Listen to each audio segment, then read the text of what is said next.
I'm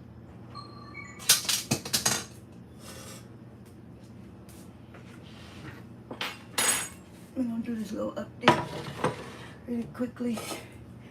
Whew, I'm running late, everybody, I'm running late. Wait a minute, let me see. Okay, hold up. I'm gonna turn the light on.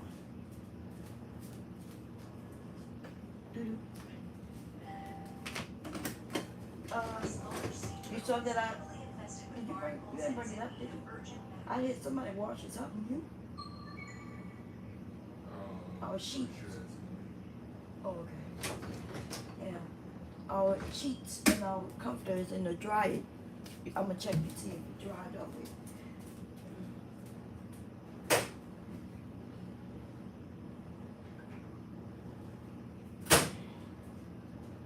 Yeah, it's okay.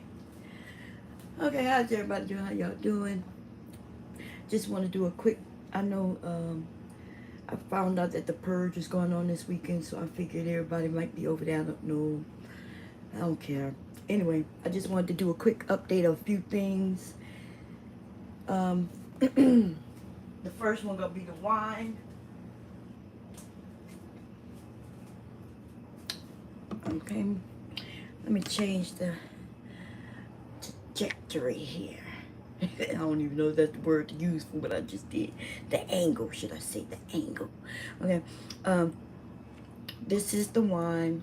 I spoke about it when I was doing the pulled pork. But I want to just go over this quickly because some of y'all did follow the instructions. Your wine should be done. Okay, but I just want to talk about what you should and shouldn't do with it at this point. It's okay to drink it. You just don't want to. First, I'm going to burp it. I'm not sure if y'all could tell, but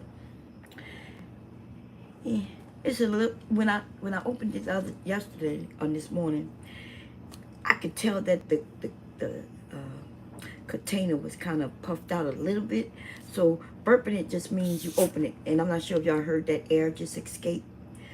So it's still some activity going on in this thing, okay? As long as that yeast is in there, there will probably still be a little bit of activity going on, because I just burped it again. Okay, so that means do not put this top on too tight without coming to it and, you know, burping it, letting the air out. Unless you put it in the refrigerator, and it will stall all activity with the yeast. The thing about yeast is that it doesn't really die. What happens is the alcohol kind of slow down the activity. It sinks to the bottom. We're going to look at that in a second. Should I bring it up? Can y'all see that? Right at the bottom. That's the yeast. That's yeast. But the yeast isn't dead, because what you can do is you can skim. What we would do if we was making wine, we would put this wine into wine bottles or into another container. We would siphon it out to clear it away from, you know, what's down there, right? And then you could put this yeast that's at the bottom, you can keep reusing it and reusing it and reusing it and reusing it. Okay, that's what you could do with that yeast. It's something, I forget what it's called, but you could do that also, like making pizza dough. You know how you ferment pizza dough, right? You can make a fermenting, you can use a little piece of fermented dough, add it with the flour and things, and it will be like an instant fermenter or something like that.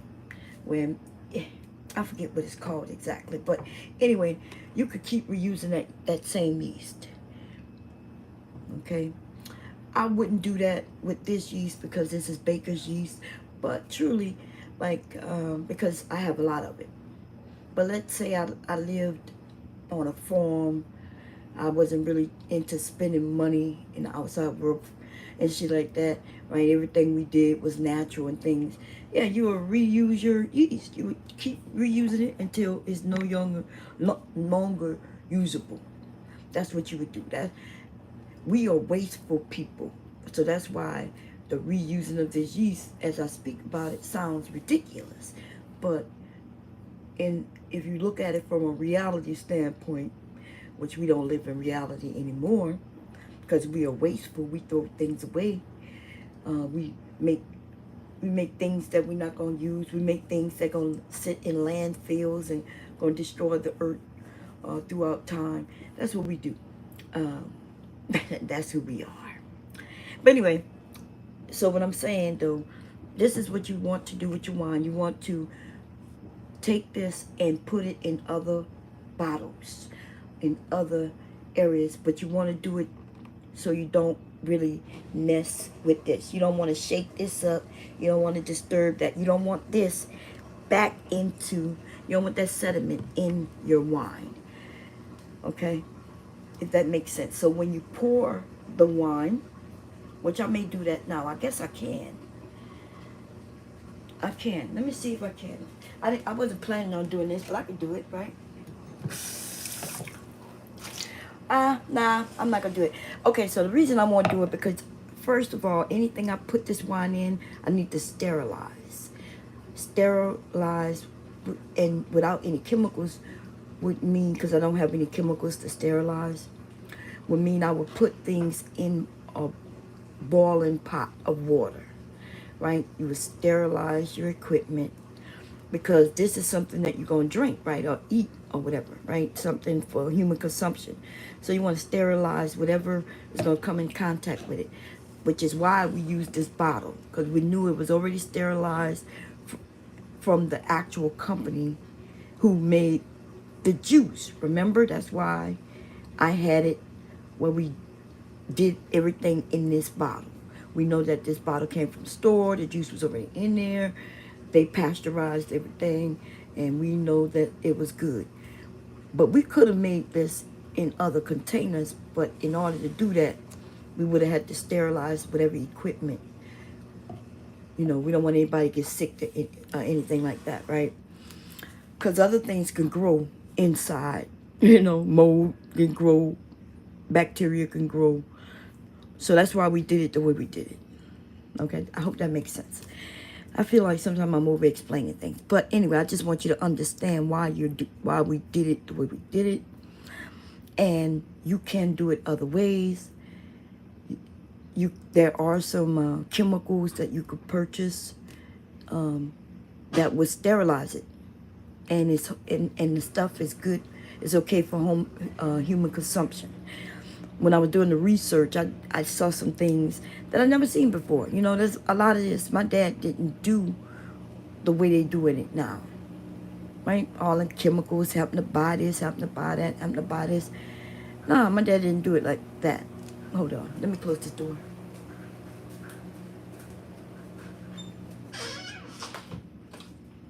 I can hear the washing machine. Anyway, so, but you don't have to put a lot of money into this, y'all, to do winemaking. And what I'm going to tell you is the old-fashioned way of sterilizing your equipment is to boil it. The old-fashioned way of making sure that your foods or your drinks or whatever you're making is safe for storage is pasteurization. And what does pasteurization mean? That means, and I'm going to show you.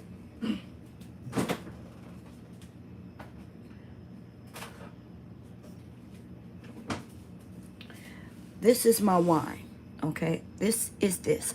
I poured some of this in this bottle this morning. That's why it's not as full as it was earlier this morning. Okay, I'm not sure if y'all can see that.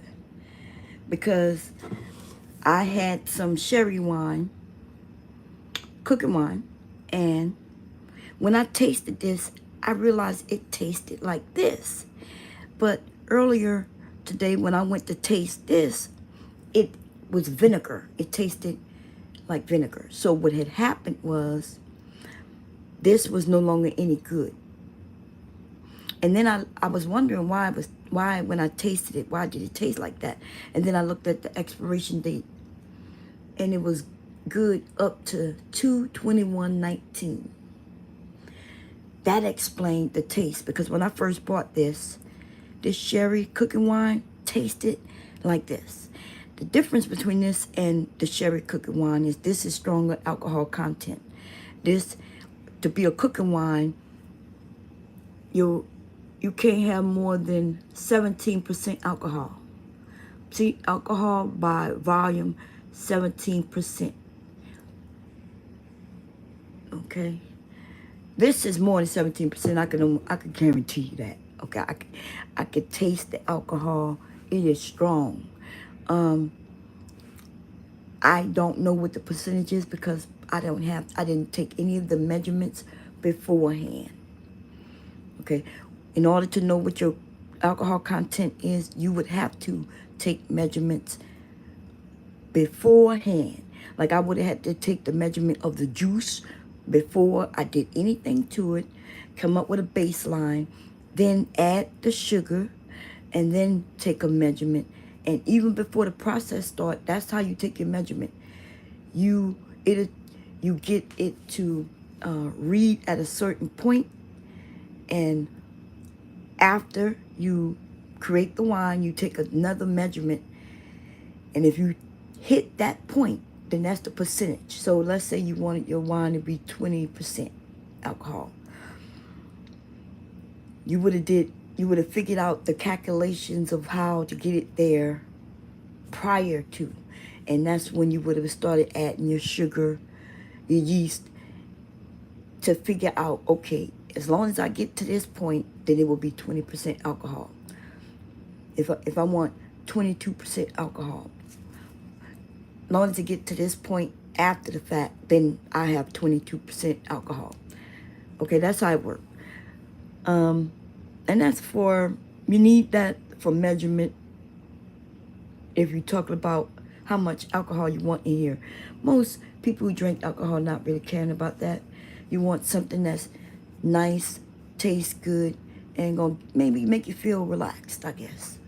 Right? But for the sake of selling wines and things like that, yeah, you might need to know the alcohol content, what the percentage is. Okay, I could sell this wine to you.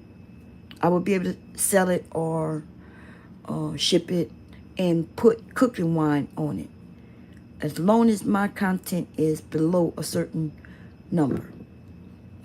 And that's how they sell it in the store. But this had turned into vinegar. Like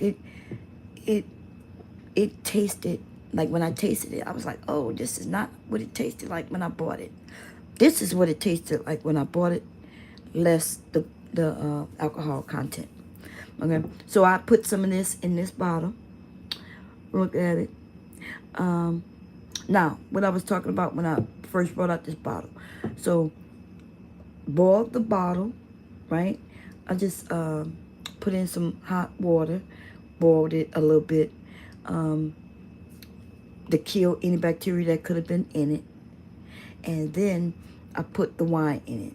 Now, next thing I could do to ensure, like if I wanted this for long-term storage, in order to keep it, right? Especially if I want to keep it in cabinets, I would pasteurize this bottle of wine. How do you pasteurize things? Pasteurization is also what we call canning. In case you didn't know, you take the canning jar, you put whatever is in it, and then you put the lid on top. You put that flat part on top. You take that jar and you put it in some water, and you heat that water up. The contents of the water and the temperature of whatever's in the jar ends up needing to get to a certain temperature. Don't quote me on the temperature right now, so I'm not even going to give you one, right? But it has to reach a certain temperature. That temperature kills any bacteria that's within whatever you made, whether it's wine, green beans, tomato, whatever that's in that jar. Also, the pasteurization, that heat also seals that top. That flat part is what ends up sealing to that jar. The ring is just you put the ring on. But if you ever open a canning jar or anything, when you open it, the top, the flat part, is dented in. But when you open it, the seal comes off. It kind of, the top part kind of pops up like that. And that's when you allow air in it. That's why you can can things. You could keep food in your cabinets for many years. Okay, I think they talking about like 20 years. If you can it right, it can stay in your cabinets for 20 years plus. And regular cans, the only reason regular cans, you can't do that. It's a lot of things they put in the food in a can. And there's also the metal that they use. Now, the truth be told, you might be able to, they don't tell us the truth about how long a can of green beans can stay in the can. I think, like, they wouldn't make money if you could buy some shit and just store it. You know, you buy it when it's on sale and store it for hundreds of years, you know what I mean? But what I'm saying is, that's what canning is. You can put milk in a can. You could put you some water in the can. They used to have this stuff. They used to have milk in cans. They had beef in cans. They still have meat in cans. And you could put your meat in a can. You could put a full ham. You get a big can, and you could put a ham in a can and store it away. It does not have to be refrigerated or frozen. Okay? It does not. So I just want to put that out there because I don't know if young people know that. Like refrigeration and shit like that. This is new in the last few hundred years. But prior to that, you know, people wasn't putting shit in no freezers. That's all I'm saying about that, okay? Anyway, so what I'm saying is if you have some bottles around or any containers around that already have a nice top on it, you could put your wine in it, and you could put it in a little pan of water, and you want to boil the wine. You want it to get to a certain temperature that kills anything that could be in it. Bitch Ty say something. Hey, Bitch Ty, let me see. Oh, y'all talking? I didn't see it. Hey, Angelica, I made a pineapple and green tea wine. Oh my God. She said, I turned around and made some limoncello, girl. How do it taste? A bitch tired. Hey, how you doing, girl? Let me see. Our wine is ready. Yes, I'm gonna have to red ball back. Can't wait. Yeah, girl. The wine is ready. Y'all, I need y'all to taste y'all wine and tell me what it tastes like. So this is the part. We've created a dry wine, right? This is the part that I really want to tell you. For those who followed the instructions, when you taste it, it might be dry. Dry means it has no sweetness to it. The sugar that we put in, remember I explained to y'all that the sugar was to make the alcohol, right? The sugar wasn't to sweeten this drink. It was to make the alcohol content. So now, when you get a chance, I want y'all to taste your wine. And if when you taste it, it doesn't taste sweet, but you're going to taste the alcohol without a doubt. But you can't, let's say you don't taste the grapes. Like I don't taste the grapes in here. I don't taste this grape flavor in this. It's pure alcohol. Like it's, it's so strong. I wish I had taken the calculation so I could know what percentage this is. But this tastes like alcohol. And I could, you know, it tastes like alcohol to me. I can't get nobody in my house to taste it for me. So I can, you know, because I don't like to taste the alcohol. But we're going to back sweeten this. if you, when you taste your wine and it don't taste like the things that you want it to taste like what she said she mixed it with, let me see. She said pineapple. When you taste your wine and it don't taste, you don't really taste the pineapple, then now you're gonna do the next step. The next step is sweetening your wine to get the flavors of the fruit that you used or the fruit juice that you used to come out. It's called back sweeten. Okay. Now I am gonna back sweeten this, and so if y'all want, I'm gonna do this. I guess I'll do it tomorrow or this week. I'm gonna show y'all how to back sweeten. And the only reason I want to do it now because I didn't plan on doing it now, but we're gonna create a simple syrup. A simple syrup, and then we're gonna add it to our wine until we get the taste that we like. Okay? But right now this wine is dry. We haven't added anything to it, right? We just used juice. We could have, remember I told y'all we could have made alcohol from water. Like if y'all didn't remember, I kept saying, hey, if you have the yeast and you have some sugar, you don't need the juice. But the reason I asked y'all to get the juice because for the bottle, mostly. We could have created this from water. We could have used the water, put sugar in it and yeast, and we would have created wine. Y'all understand? We would have created wine with no flavor. It would have been the alcohol, but you would have then backtracked. You would have then back sweetened it. Then you could have put your fruit juices flavor in it. Then you could have put your, you add your sugar. You could have add cherry flavoring. And we can test that. We can test out, I have some root beer flavor. Let me see.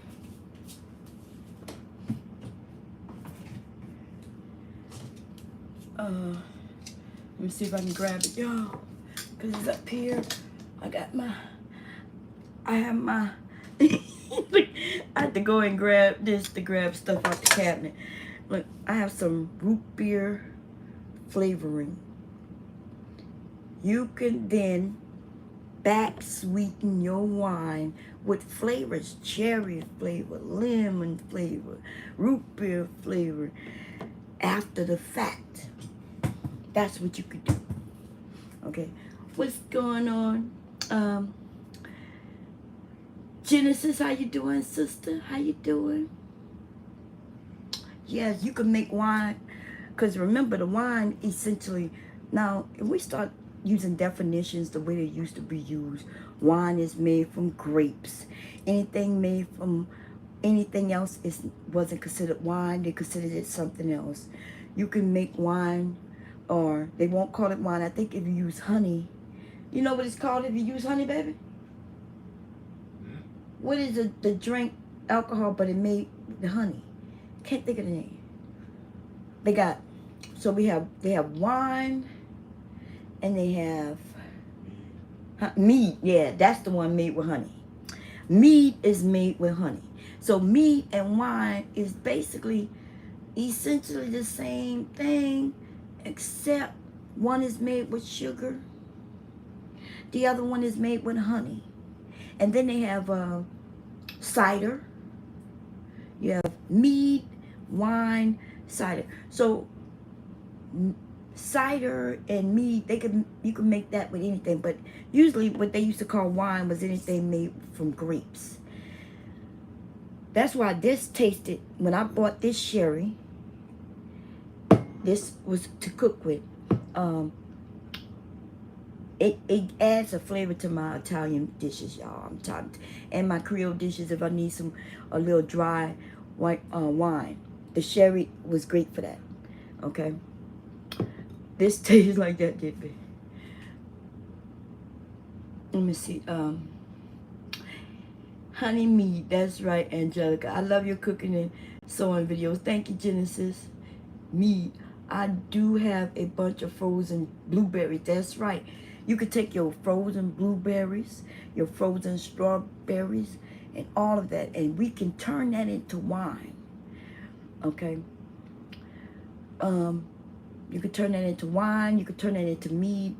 I'm gonna tell y'all, I'm not gonna make no mead because honey is so expensive. Okay, I'm gonna be honest with y'all. If I make a little meat, it's gonna be on a small scale. Um, because I ain't got the money. Okay, especially they say if you want. Now there is an actual person who live around here who was giving honey away for free. They have bees and they have a little farm and they was like, hey, come and get this honey. Now I might have to hit them up, see if they still out here, and get some of that honey. Okay, now honey is cheaper when it's really natural and it's really come from your area.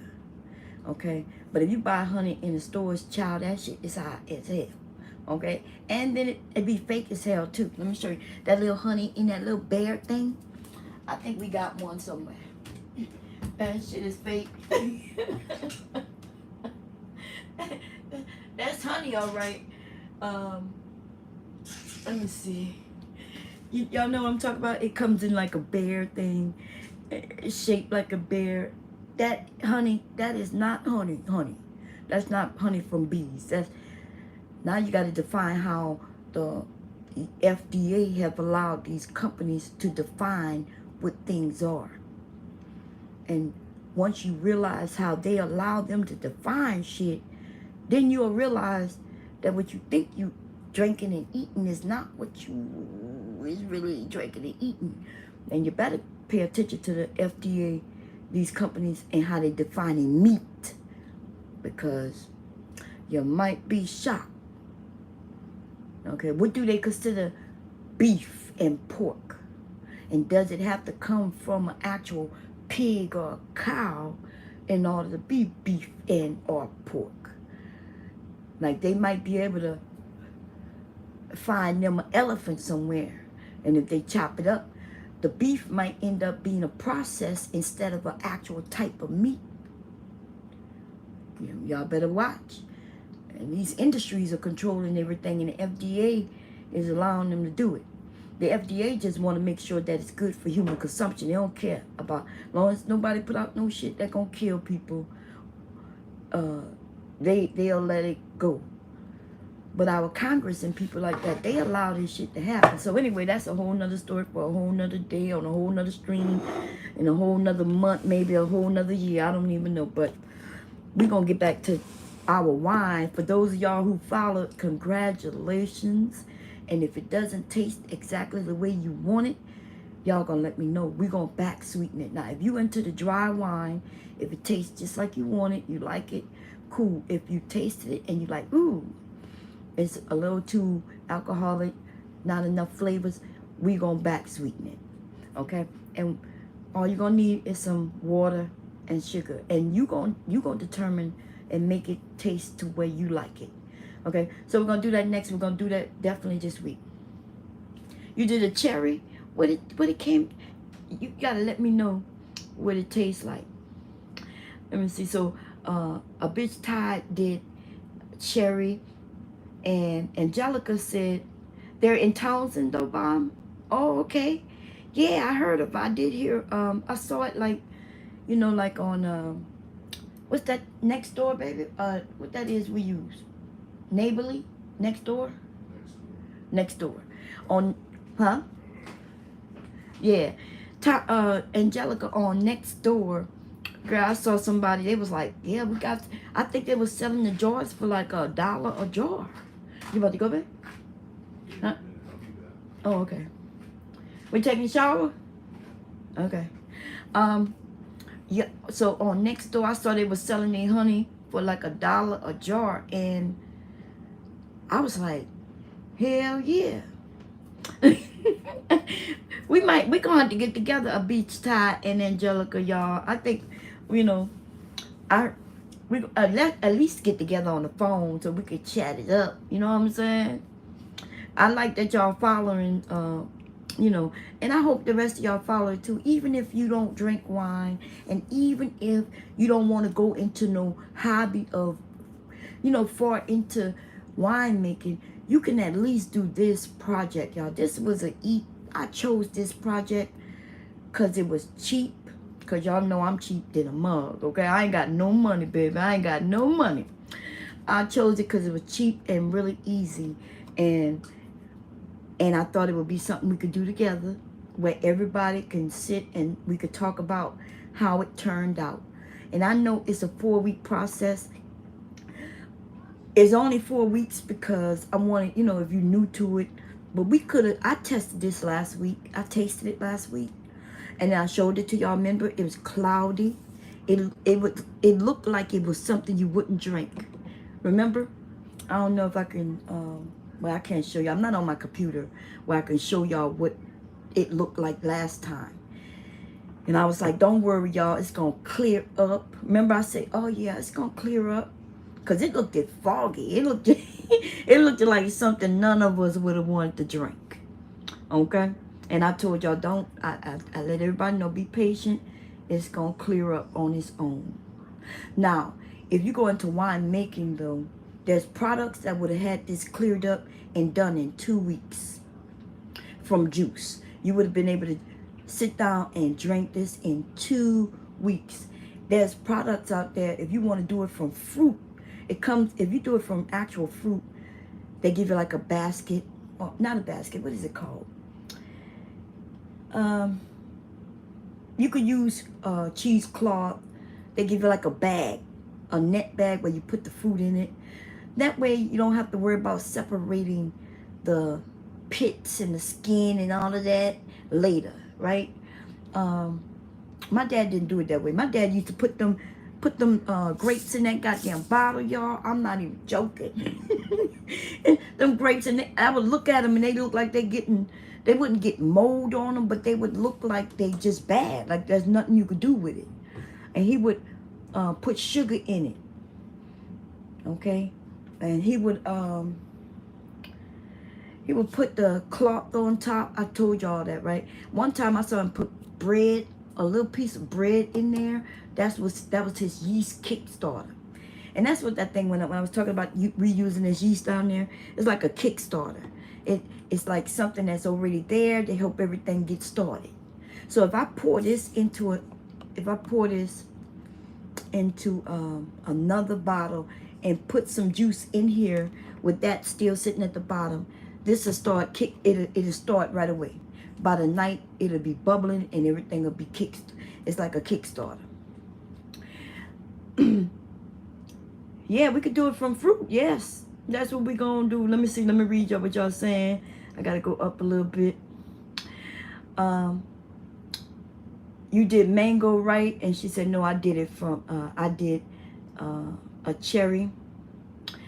And she said, with your fancy ass, girl, you over there fancier than a motherfucker, right? You 100% cherry juice.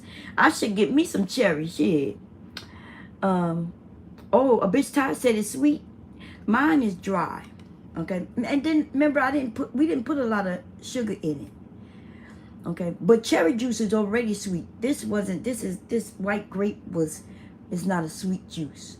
But cherry juice is real sweet. So I would be interested in tasting that cherry, girl. Tell me how it tastes. And then she said, well, oh damn. Let's see, yeah, every time when I see that goddamn honey, even it's in Townsend. Townsend is not that far, right? See, I get confused between, because it be them little small towns in between Lewis, Dover, Middletown. I think Townsend might be before Dover, or is Townsend before Dover but after Middletown? I think that is, right? Or is Townsend right after Dover before Lewis? I think, yeah, that's where it's at. Townsend is right after Dover, right? Girl, don't give me, girl, look. But listen, I don't have no problem getting my car driving to, especially if I'm going to save a good penny for a good product, quality product. I don't have no problem driving. Now, I ain't going to drive 2 and 3 hours to go get no honey, but I would surely drive 45 minutes, an hour. Plus, going that way, I heard they got a Hobby Lobby somewhere that way. I heard they got a few things I heard that I go lower Delaware I could find. I'll be the one that made a whole day of it, buying some fabric and all kinds of shit, okay? Hubby gonna be mad. Okay, yeah. So it's after Middletown, but before Smyrna and Dover. Okay. Yeah, I think I had a friend.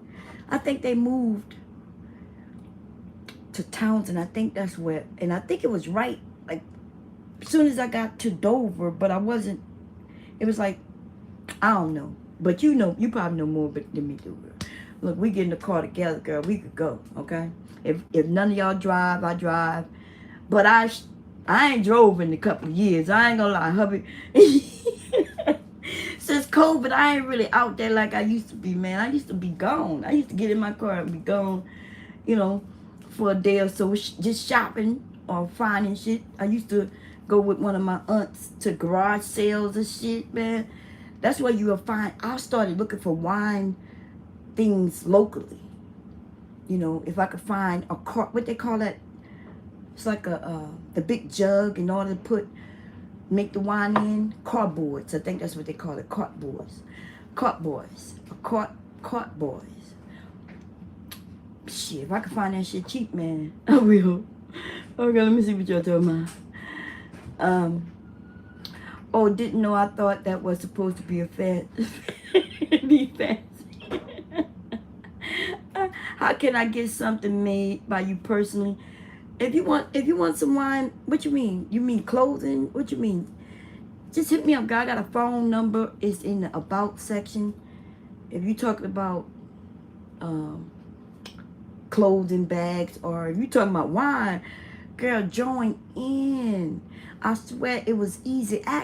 Look, we have 2 people in here right now I know actively participated. Angelica and a bitch Todd.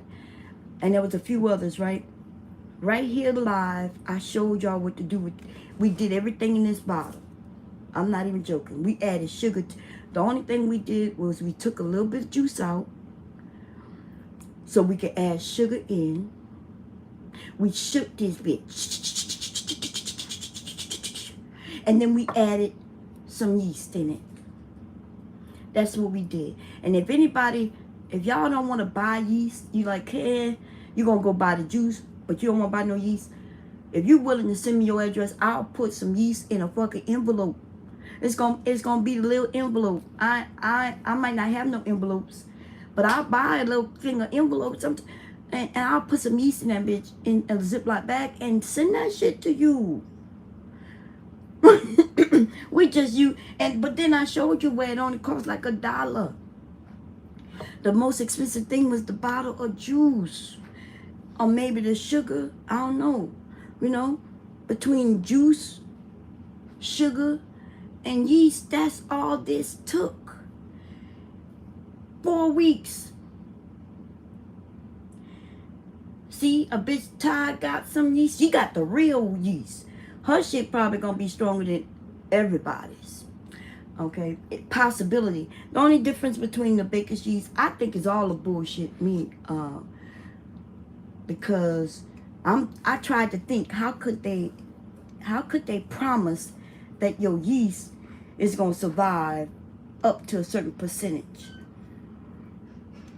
And I started thinking, like, I guess they could have done some tests on some yeast buds, reproduce those, and know that they could survive this environment. But yeast is a living organism, and I'm telling you, and so they say that the baker's yeast, they can't guarantee what percentage it'll be. That's the only difference. It doesn't say that it won't give you a high content of alcohol. They're just saying it's not stable. Like if I use this yeast in this bottle, I may get a high content. But when I use that same yeast out of that jar in another container of wine, it may not get as high as this. And so that's what they say about baker's yeast. But they came up with these new yeasts, and I'm gonna be honest with you, I don't believe shit them people say. Cause I'm gonna try to get one of my sons to taste this. I wish I might buy the measurement. That might be the one thing I will buy, so we can measure next time, so we can know our alcohol content. That might be the one thing I may purchase.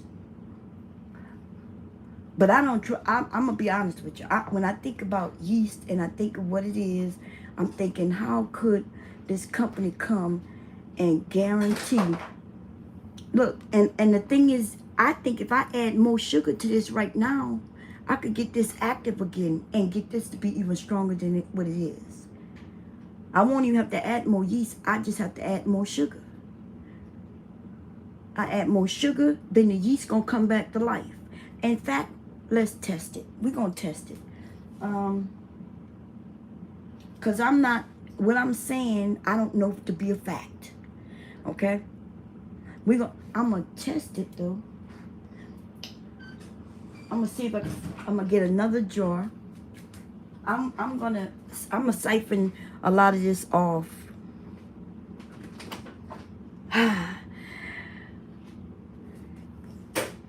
It distilled. Let me see. Let me read what y'all talking about. I gotta go. Let me see. Yeah, see, a bitch Todd used wine yeast, y'all. Oh, hats and bags. Okay, Genesis. Yeah, I'm gonna give you my number. I'll give you my number.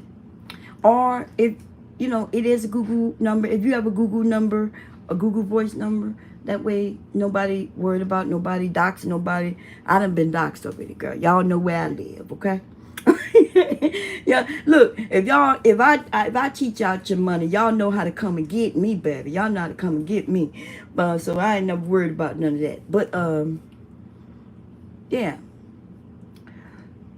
Anyway, but I chose this, y'all. I've been trying to find a project that I could get everybody involved, where it won't take no money, you know, no massive amount of money. And that's why I chose this, to be honest. I don't drink alcohol. Okay, I did this for the people who who like me and I like them, and I thought we'll do a project together. And I really want y'all wine to come out well. Even if we don't go into wine making as a whole hobby, I still want y'all to have created this wine, understand the process, and you could pass this shit on to your peoples, your children, your grandchildren. You know what I mean? You never know. Y'all, we don't never know what's going on with this world in which we live in. And y'all see they attacked computers this past week. That's how the war gonna be. That's how the next war that we gonna go through. These motherfuckers gonna shut down every year for the last like 8-9 years. They've been attacking our grid, and them people trying to keep it low. That's some information I know I can't tell y'all. Okay, I can't tell y'all because what I'm gonna tell you though is this: you're gonna hear about it if you haven't already. You may have already heard it, right? They attacked the airlines, right? Y'all heard that the goddamn planes and shit was in the sky, and they attacked their systems and the medical systems and all kind of shit. But what I'm saying, suppose everything goes poof, all energy is cease to exist, no electricity, or where we can only get certain amount of electricity. Imagine where corporations can no longer corporate any fucking more, because they massive businesses is taking too much, draining too much off the system, because of the grid has been knocked down, and now they can't. And then now you make your own wine. You make your own wine, but even if you don't drink wine in your area, you have a business, baby. You sell, everybody gonna want to get drunk. And everybody gonna want to get drunk, baby. Everybody. Look, the motherfuckers, they not gonna be able to find the weed man, but the weed man gonna pop up too, okay? Because the weed man got his seeds, and he gonna be able to grow from his weed. His weed gonna produce seeds. See, that's the thing about seeds, right? Seeds reproduce seeds. So the weed man gonna be there, and your alcoholic ass, you gonna be there, okay? Let me stop. Lena Love, what's going on? Let me see. Bitch Ty said she got some yeast. I bought a distilled Wow, you bought a distill a while ago to make my own essential oils for soaps. But now I'm going to have to make some damn porch liquor too. Angelica say it's your sugar levels too. Like how much you put in before you stress out the yeast. That is a fact. Um, does it become stronger in a dark bottle? Well, the color of the bottles also depends on what you're making. Like, I had everybody, because I didn't know what kind of juice people was going to get, whether they got just grape juice, white grape juice, cherry juice, whatever. We did everything together as a group. And so I made it easy for it to be for everybody. So I told everybody put it in a dark place. And if you didn't have, like in a closet or somewhere where nobody gonna mess with it and it's not exposed to light. And a lot of light, especially sunlight or anything. But the truth is, depending on which type of fruit you're using, some you want to stay in dark. You don't want it exposed too much to light. And some, it could be in a light bottle, right? So that's why when you buy grape wines, dark grape wines, the bottle is dark because they don't want it exposed to light. The less light, the better. Now, I don't know that to be true. Like, is it better or not? I don't know. I'm quite sure that may have some validity to it. But, yes, that's why they got bottles that's dark. And then they have bottles that are light. Okay? And it does depend on what fruit you're using. How does it affect it? I don't know. I guess if I wanted to get into winemaking, I would learn that. You know what I mean? But, yeah. She said, a bomb cherry juice live. No, my email is bombcherrylive. bombcherrylive@gmail.com. bombcherrylive. Okay? Don't put the juice on them. Okay? Because I don't know who email that is, baby. There might be somebody out there who got me. I do have a bomb cherry juice live name on here somewhere. I don't know. But that ain't my email, though.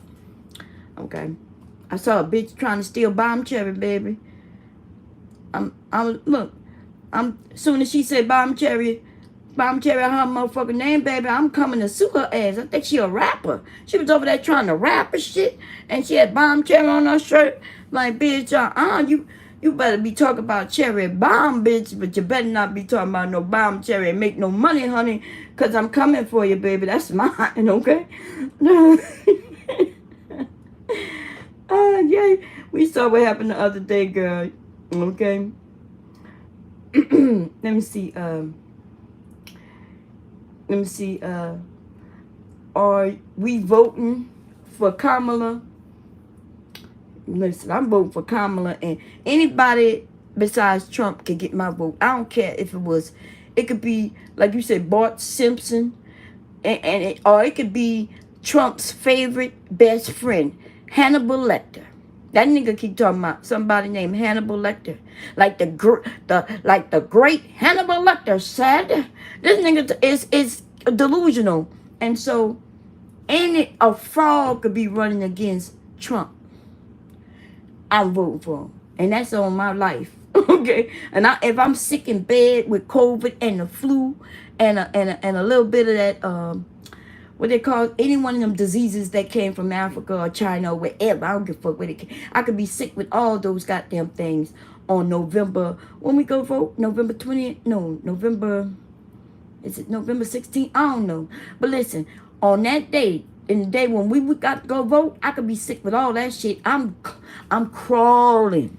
I'm crawling, okay, all the way to the polls, baby. I'm crawling. I'm not joking, and I got to go and vote.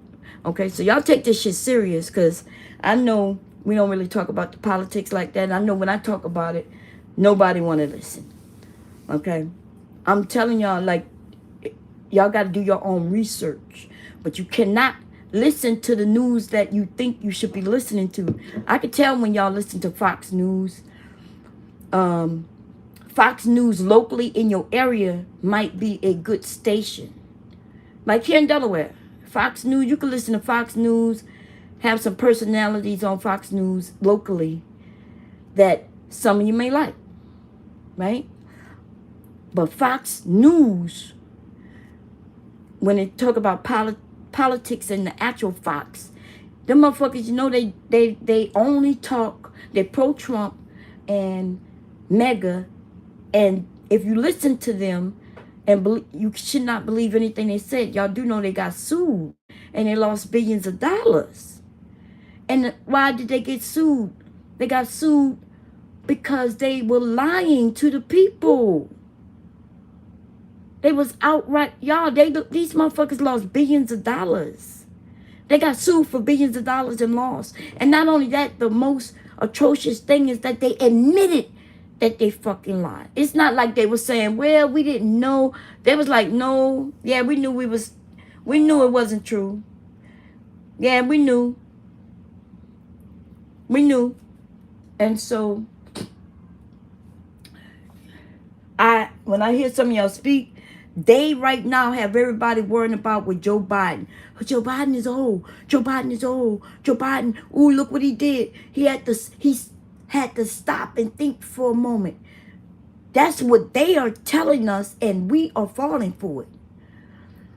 And what's weird about that shit is I don't give a fuck how old he is. We got another man on the other side who admittedly lies about everything. We talk about everything, y'all. So they decide that they're just gonna attack Joe Biden. They call him Sleepy Joe. Y'all ain't never seen no video or no picture of Joe Biden sleeping. The only person who sleep is goddamn Trump. Trump gave Joe that name, Sleepy Joe. And so not everybody is talking about, and because it's the way propaganda works, that's how I know some of y'all minds not right. Because you have been targeted and then you fell for that shit. So in your mind, you keep saying Sleepy Joe. So this man who's supposed to be presidential is calling people names. Small hands, this person. Sleepy, this person. That don't sound like no guy who I would like to be president. But that's what he's done. And that's all he's doing. And none of y'all and nobody in Trump's camp can tell us one thing that he stands for. He's not telling you that he's going to lower taxes. He's not going to tell you that he's going to give you health care. He's not telling you that he's going to make sure you get more money. He's not telling you that he's going to make great. He's not telling you nothing because the only thing he's talking and want to run on is the illegals. And he's not even talking about the illegals. You can't stop illegals from coming over here, y'all. So he is confusing everybody who is easily accessible to fucked up information. You got to think about what illegal means before you start listening to what Trump is saying. If a person is illegal, that means they got over here illegally. That means nobody opened no goddamn gate and let them fucking in. That means that what he's saying about Biden letting all these illegals in, that means that will be false. Illegals gonna come in, they gonna sneak in. They tiptoeing across the line. They underground digging. I don't know how these motherfuckers, most of the time, I could tell you how they get in the country. I could tell you how they get in here legally and end up still being here illegally. And that gonna be on these rich people who's doing that. We can have a conversation about that, and it ain't got nothing to do with the president. That's you being a company who wants cheap labor. When you want cheap labor, guess where they go to get their labor workers from? Mexico. They grant them the paperwork to come into this country temporarily to work for them. And then when they get here, they work for them. And then when the job is done, guess what they do? They say, okay, the job is over. and they leave them people stuck here. And everybody who comes from Mexico to work don't want to be stuck in America. It's costly over here. But they paid for them to come here, help set up a place for them, and then when the job ends, they tell them, okay, bye-bye. And now they're in this country. They're not sending them back. They're not giving them money to get back. They're not doing nothing. Now they free out here. That's how that's happening. Okay? Old Joe did fuck up the debate. Well, I don't know how he messed up the debate. I mean, when they say fucked up, did he do a great job? No. But you got to understand, if you compare him to what was going on, this wasn't a regular debate like debates in the past. Debates in the past, Joe would have been right on it. You got to understand, usually it would have been like 4, 5, 6 of them up there, right? And they would have been arguing back and forth. He would have went after her. Remember last time Kamala was up there? Everybody who was trying to be president would have been up there. But this was one of them different debates where they just made it 2 people. And so Joe is trying to give y'all information about what he did. And he trying to fit it all in. Everything he said, he was giving out information. And he was answering the question. And Trump didn't answer no question. Trump didn't. Y'all got to look at the debate again. Okay? And then all it took is for the people on the other side to say, look at him. Look at him. They didn't mention that he answered all the questions. And then if he slipped up on any information, then they stuck to it, and then they made us look at it. But I watched that debate. Okay? I watched that debate. And, I mean, he is an 80-year-old man. If I was up there, too, with all that information and them asking me this and asking me that, and I had to remember this number and that's that number and this, like, we've seen young people, even Obama. Have y'all looked at Obama debates? There's never any clear winner. But nobody want to talk about Trump. Trump just was up there, looked like he was shitting in his diaper, and he didn't answer no question. A lot of what he was saying, Joe just wasn't giving the same energy I needed to see. I mean, he's an old man. He's up there trying to take it serious. And you could tell that, you can see when Joe got fed up. I think that's what really threw him on, when he got fed up. Because he was trying to keep it on the information, but Trump was lying on him. Now imagine being in a debate with somebody or a conversation, and every time it's your turn, you answer the question. But every time your opponent is their turn, they're attacking you. They're like, oh yeah, but he did this and he did that, and that's not right. No. And so now you're sitting there thinking, oh my God, like, you getting fed up with this man attacking you. And then I remember when they mentioned playing golf or something like that. Even then he decided to take a shot back at Trump.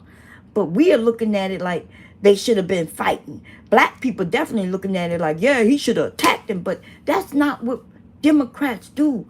Now, sometimes we be saying, hey, Democrats need to get low like them. And sometimes even I think that. I think, hey, they not playing fair. But see, the thing about the Democrats is they have a plan. They got a lot of people who are, like my husband, independents. They got a lot of independents, y'all. These independents, they don't vote just one way. They vote whatever works for them.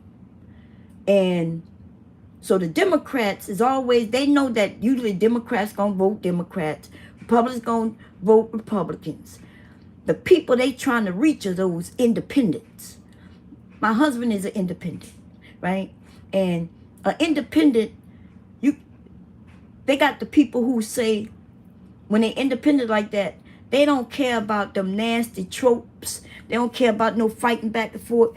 They gonna look at the policy, and they want to see who gonna do best for them and who gonna make them look good, who gonna make them feel good. And so the Democrats say, okay, look, we know if you say you vote Democrat, you gonna probably vote Democrat straight down ticket. They right about that. I know the Republicans are trying to claim that black people do it that way, but every fucking body does it that way. All Republicans vote straight down ticket Republican, and all Democrats vote straight down ticket Democrats. That is a fact. It's not about you being black, white, Asian, Latino. That don't matter. Once you telling people that you are Democrat or Republican, they know, boom, what you gonna vote. They know that. But see them independents though? They trying to get them the independents to come to their side. And so Democrats don't go low. And I ain't gonna lie, like, I be wanting them to go low sometimes. I be like, but one of them men on that stage look like he could be the president because he is a president. Both of them have been a president, right? Both of them have been a president. How is it one of them look like he just look like he don't give a shit about nothing? And that's not a good thing. Trump, I remember when he first came in, he talking about he gonna clean the swamp. And if y'all ever look to see everybody he put in office with him, they were straight. These motherfucker people, the swamp, these was the gutter tropes. These motherfucker was straight industry people who been poisoning the earth, telling us there's no pollution, and they're the ones who putting all that shit in the air. The people from Wall Street, the ones who we know is fucking up our money and shit. He had Wall Street in there. He had Tabasco Company, all kinds of them people who was on his in the White House with him. Go and look and see what jobs they had, where he grabbed them from, the industries, the gun lobbyists, the gun NRA was there, all these motherfucking people. The people who is for, they the ones who essentially control the government. They control government while claiming they come and clean out the government. You know what they meant? They don't like that they have to pay to do what they want to do. So when Trump said, I'm going to relax some of these rules for these companies, well, that's exactly what he did. And then we watched trains tumble over, plane crashing. No, nobody want to link none of that shit to what Trump did. Because Obama and other past presidents put rules, the transportation people put rules in place and say, hey, if you carrying this much chemical on a train, then you need to have so many people working. You need to make sure this and that. You need to have people clearing up the railway. You need to make sure that everything is going to be good. You can't carry but so much chemicals at a time. And then what happened? Trump said, no, we don't need that. He relaxed the laws on the railroad. And if y'all go and look and see how many trains done derailed since that has happened. Go look that shit up. Go look that shit up. We know the big ones. There's like 5 big ones that destroyed whole towns. How is they having so many trail derailments? Because now the company going to use the fact that they don't have any restrictions, and they're going to carry as much as they can. And they're going to have least people working because they make more money if it's less people working, right? If I don't have to pay so many people, then I get to keep that money to myself. So they fired people, but they took more chemicals. They're not having the people checking the railway anymore. You know, if a big ass boulder or rock get on a train track, what y'all think will happen? Like if you're driving a car and you see something, a big ass thing in the road ahead of you, you may have time to stop. or dodge that shit, right? You go around. You see something, you see a basket of clothes that fell off a truck in the middle of the street, and you're going 35 miles an hour. You may see it in time to just miss it or to stop. But let's think about a train, though. They got this carton is on the train, on the rail. First of all, even if they see it 100 yards away, ain't shit they could do but hit it and hope that it don't derail them. Hope and pray that this thing doesn't derail them. Because if they hit this a certain way, then it will derail them. Okay? And I'm not sure if y'all ever live around train tracks or railroads, right? Train tracks, really. It's not about the railroad itself. It's about the tracks. I've lived around the tracks all my life. I told y'all when we were little, we used to put the big ass rocks on the rail. We was dumb. We was fucking kids. And even in our minds, we were like, we could derail this train. Let's see what'll happen. And we would line the fucking rail with rocks, y'all. I'm not lying. That's what we used to do. And then, but what we did notice is before a train came, they had people who would come out there and they would clean the motherfucking railway. Okay? They would clean the railway. They could tell the portions where you could tell where kids gonna be kids. I would see a truck. It would be an actual truck, and I guess they would set up these rails on it, and the truck would drive up and down that spot, and they would make sure that they clean that area away from anything that could be there. I don't see that shit no more. I don't see that shit no more. I'm not saying it's not happening, but it's not happening like it used to happen. Okay? They got people on these trains. They got the ones that have Amtrak people, right? But then they got the ones, we used to have to complain about the train. Because they used to park right there. And me and my brothers and cousins in order for us to go catch the school bus, we had to go underneath the train to get to the other side. I've had 2 aunts die. They got hit by trains, y'all. They got hit by fucking trains. This is, like, to me, people getting hit by trains is not abnormal because 2 motherfuckers that I know personally growing up got hit by and killed by trains. Walking home. Just walking home. And in order to get home, you can either walk on the street or you can walk on the train track. And we always used to walk on the train track. And one of my aunts, either she was high or she was drunk. We don't know. But we know she was doing what she normally do, coming home on the train and got hit and killed by a train. And then one of my cousins. Both of them was my cousin. I'm sorry. I think I just said aunt. But both of them were my cousin. They were just older cousins. Okay? So anyway, let me read what y'all talking about.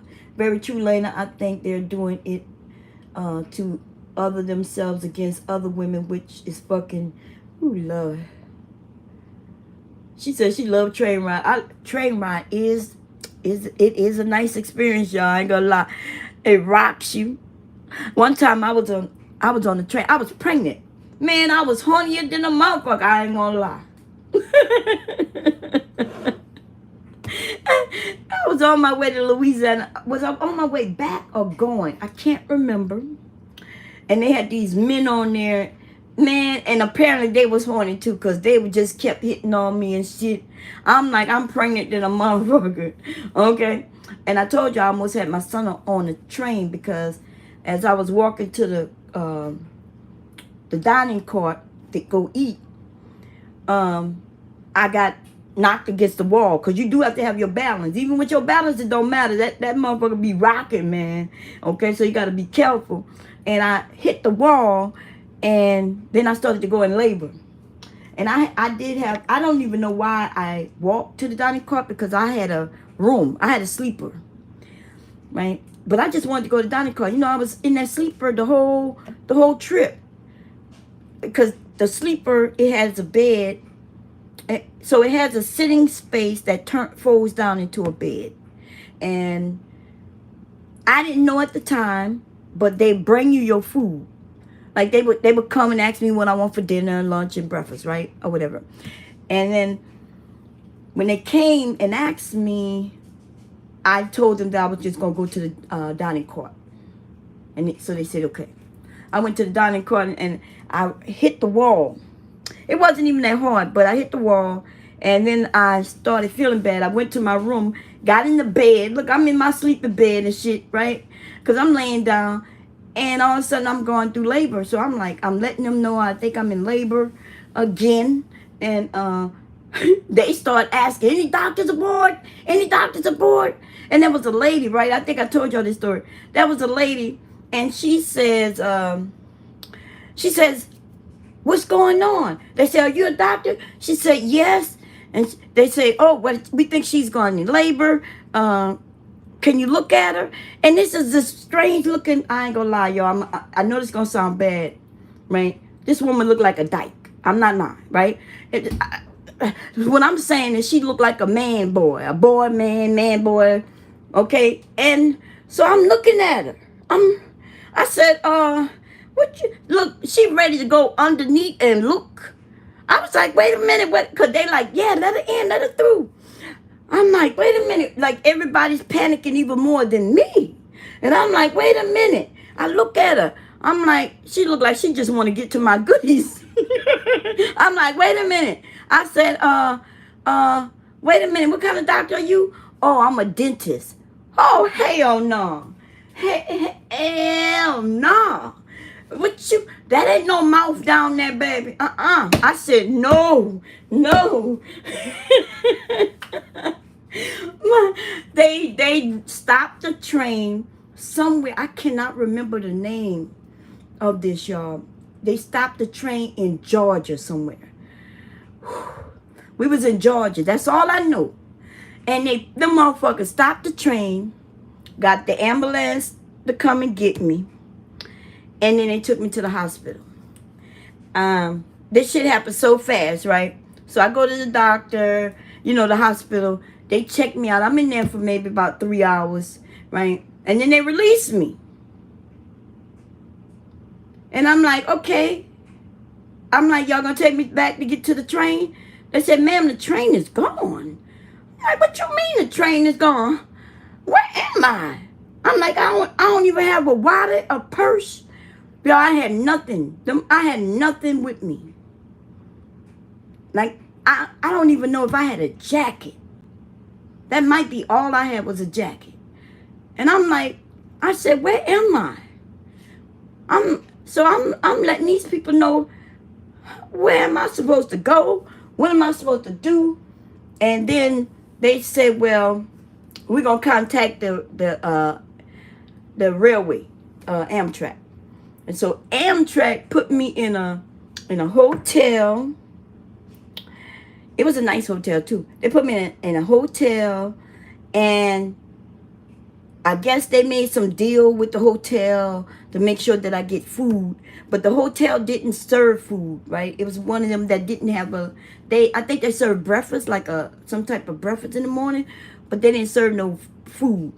And so I can't remember if they gave me a gift card or some kind of way. They had a Waffle House or a Pancake House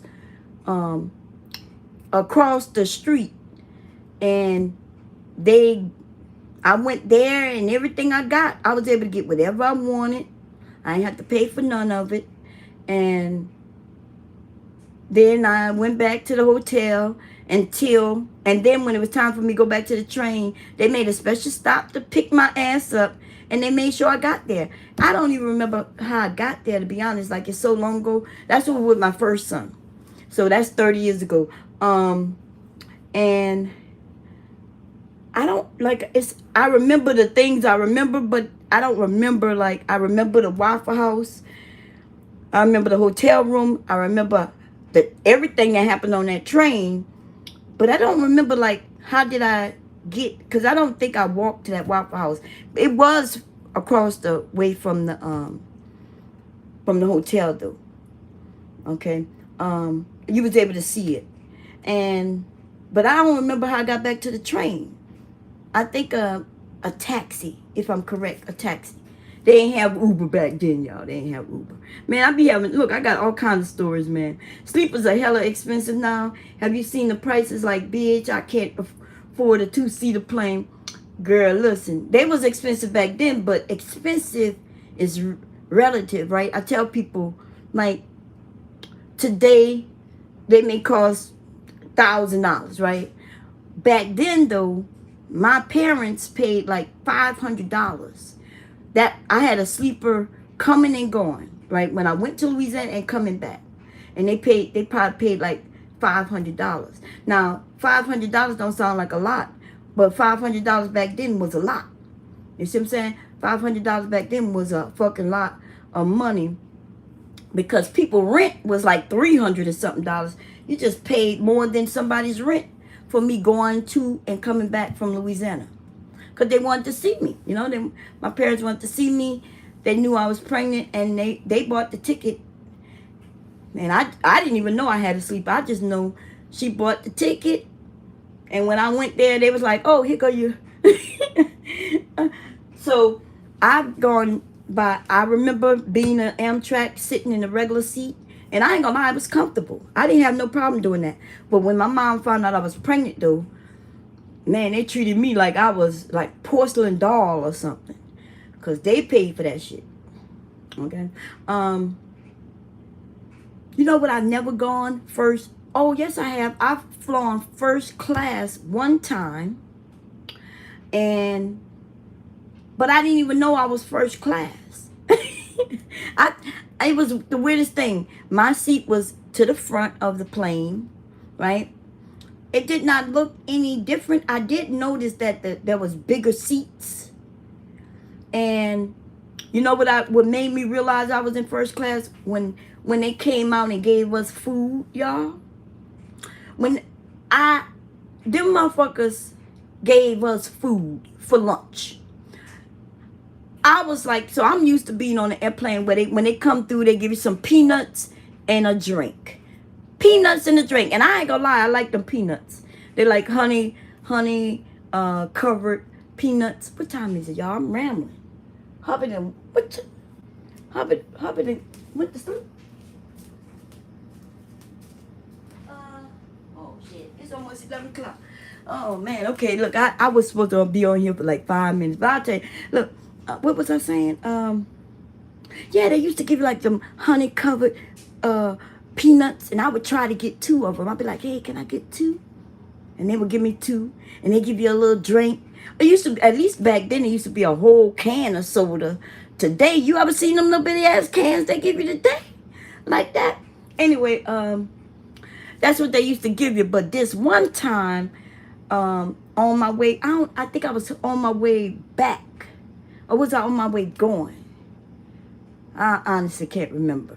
And I already had my son by then. So I was going to show him to the family on this trip.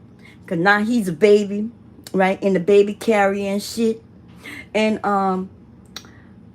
these motherfuckers came out and they asked me, did I want chicken or something else that I had never heard of?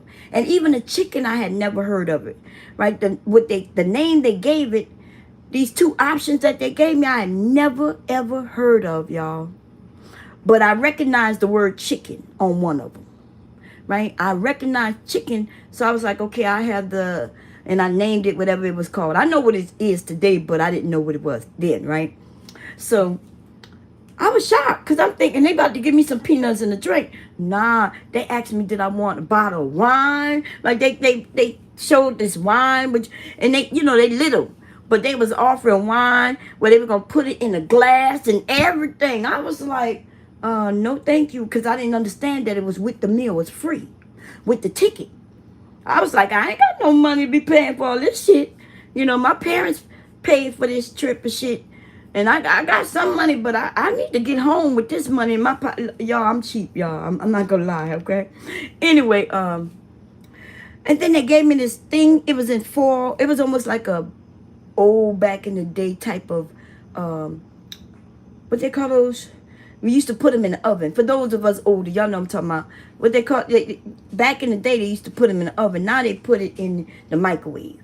But it'd be a full meal with a dessert and shit. I think they call them hungry men today. But they used to call it something else back then. I forgot. But anyway, they gave me that and it was warm and I peeled the foil off. And there they go, this chicken. It was stuffed chicken, y'all.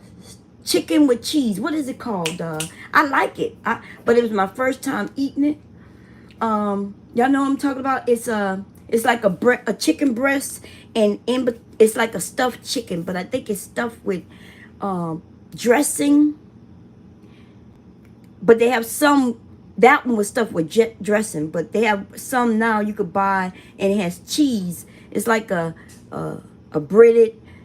Damn, what is it called? Like chicken a la carte. Chicken. Can't think of the name of it. They used to have these theme flights. What? Chicken cordon bleu. There you go. Thank you, Angelica. I knew one of y'all would get it, baby. I knew. They used to have theme flights, like safari theme trips with decoration. And what? I did not know that. Chicken cordon bleu. Yes, baby. I didn't even know what, cause imagine somebody came, would you like some chicken cordon bleu? And I was like, what? So since I heard the word chicken, I said, I'll take the chicken. Okay, so I got the chicken. Yo, I'm up there acting all fancy because I'm looking at, I see it's not chicken that I can pick up and bite like fried chicken. And so I used a fork and it was so good. That was my first time having it because it had like dressing. It was like the chicken. I could swear there was dressing inside of it. And I was straight shocked. I was like, I wanted to ask him what the name of it was, but I was too embarrassed. You know how, because y'all, I was like 25, right? And I'm all around these white people. I didn't see no black people in the area that I was in. And I really wasn't paying attention either. So I don't want to really say that because I could be wrong. There could have been some other black people. I just didn't notice them, right? You need help, babe? And so I'm eating. I try to be fancy with the with the fork and the little knife, and I cut it and I put it in my mouth and I start chewing. I'm like, oh shit. In my mind, I'm like, this is good. It was really good. And then I wanted to ask them what it was called, but I was embarrassed. Hey baby, I thought you fixed this thing. This thing beeping. I'm gonna knock that shit off that wall. That's my first time hearing it. Have y'all been hearing the thing up there? Y'all heard that?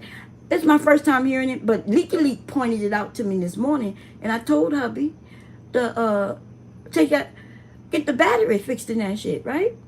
I will knock that shit off that wall. And put that shit, the last one, y'all, I know y'all think I'm joking. The last one that was up there, it was beeping. It wasn't just beeping, because it was hardwired, right? But, see, I hear that shit. I was cooking. Every time I cook, that goddamn fire, that thing go off. You know, we work in gas in here, so it get real hot when I'm cooking. When I'm doing massive cooking, like Thanksgiving and Christmas, that thing is always going on. And I took the broom and I knocked that shit off that wall and I put it in the backyard. I ain't gonna lie, I could go out there right now, probably right now, and show y'all that fire thing sitting on that ground in the backyard. Because I didn't want to throw it away because I figured he'll put it back up. But I put that bitch in the backyard. Okay? He better come get this thing. This thing beeping. Babe, I need you. I'm gonna do it. I'm not even joking. People gonna be talking about my videos and the beeping in the background, babe. They get petty on YouTube. Let me get this broom. I'm gonna show y'all this. I'm about to take this shit down. Hey, babe. You better come get this thing. Oh, I got it.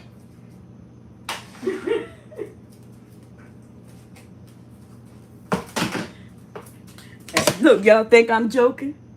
Y'all be thinking I'm joking, huh? It used to be hardwired till I smashed that shit up. This shit ain't gonna drive me crazy. Is this, wait, is this the thing that's making a noise? Oh, Lord, is that it? I don't think that's this. I think it's this carbon monoxide one. Wait, we gotta see. We gonna see.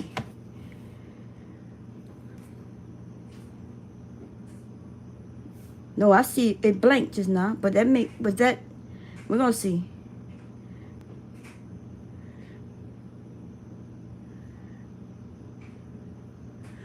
You mean as soon as I touch you, you ain't gonna, it sounded like it came from behind me just now. Y'all, that's not even this. Hey, babe. Hey. I don't think it's this. Oh, I done messed up. I think that noise coming from this carbon monoxide. Let me call him. I don't think he hear me. Oh, but anyway, y'all, I'm rambling. Listen, we're gonna go. I done messed up. I done fucked up. Okay, see, that's what I get for being impatient and shit. Okay, it's not this. It's this. I'm gonna show it to you. I gotta dust it off, but give me a second. Look, this thing is dusty. Wait, now it sounded like it came. Well, let me see. Nah, I don't know, y'all. I'm tripping. Okay, that's that. See, that sounded like it coming from back there. I don't know if it's this or if it's that. I don't know which one it is. Shit. Okay. But it's one of them, and I'm not going to take down this one. I'm going to dust that thing off, though. You can tell I ain't dusted in a minute. That thing dusty.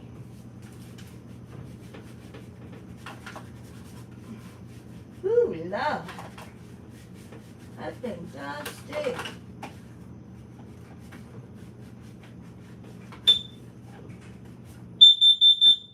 That's the carbon monoxide one, y'all, that I'm pressing off. Washing it off. How you know which one is which? And you been a died thinking that it's a fire, but it's a whole carbon monoxide issue going on. Okay.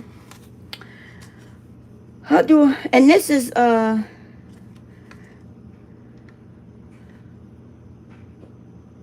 no, I don't even see where you put no batteries in this.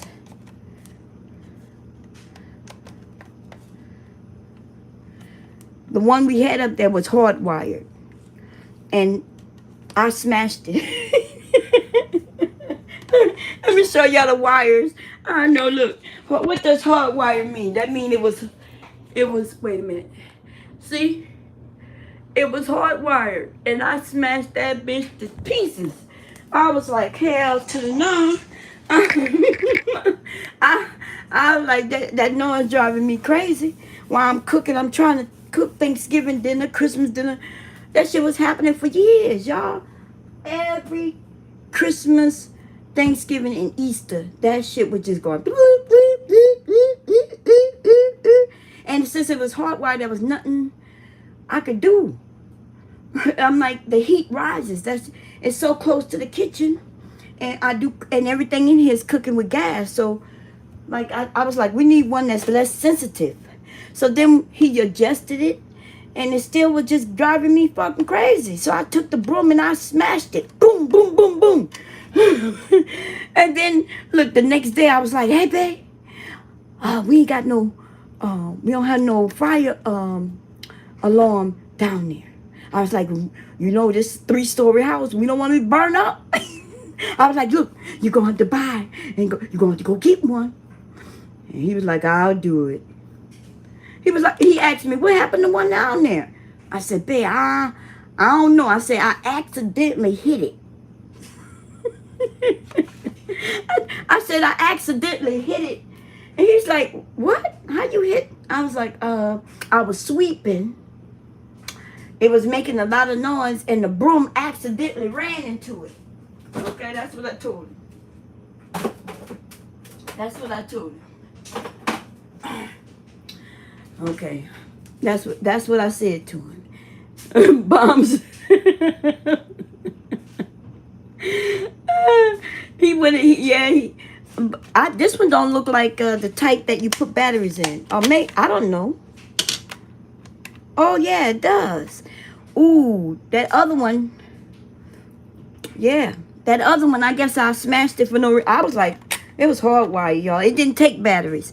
Look at that little bitty thing. It takes this little bitty ass thing. No wonder he didn't fix it. What he should have did though was this. See, that's what he should have did. That's all he had to do. Uh-oh, I don't know how to do this. Oh. Well, he the smart one, y'all. Because I'm about to break it.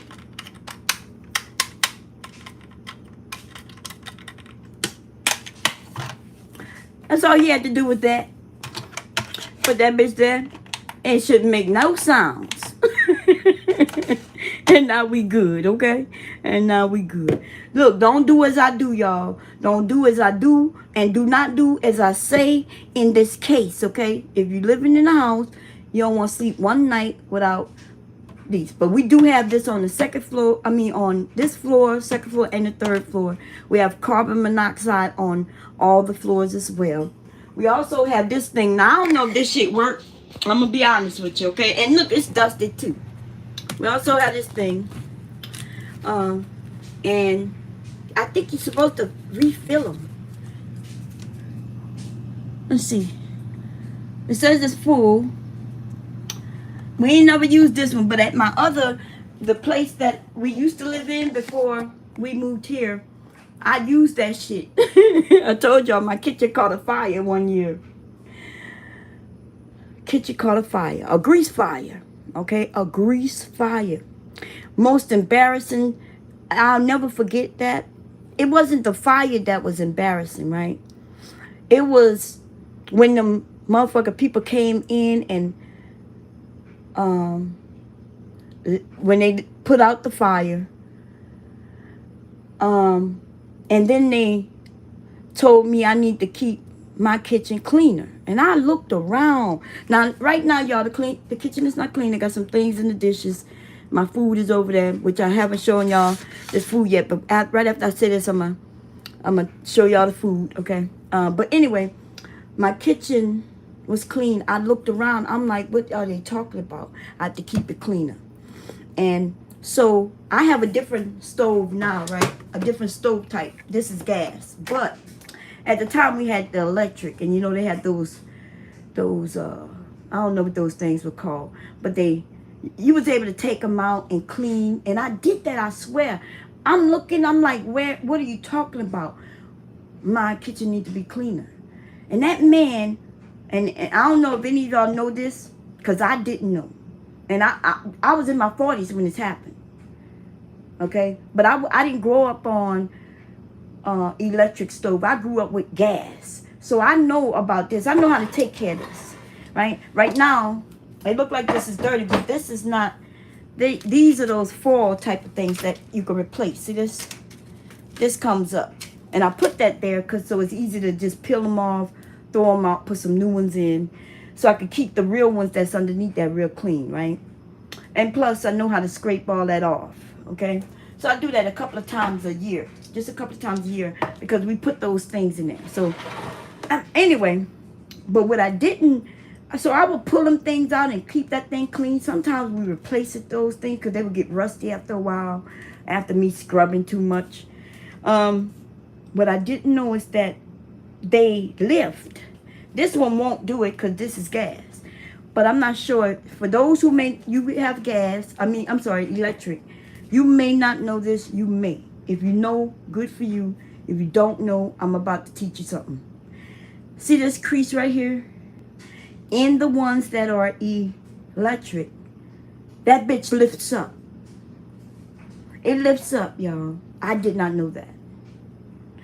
When that man said you need to be clean, I was like, "What? Show me what you're talking about." I'm looking. I looked at the refrigerator. I'm looking at the whole kitchen. I'm like, "What are you talking about?" He was a white man. So I'm like, I'm thinking he on some racist bullshit right now, because I'm about to straight cuss his fucking ass out. Like, I'm really serious. Like, what are you talking about?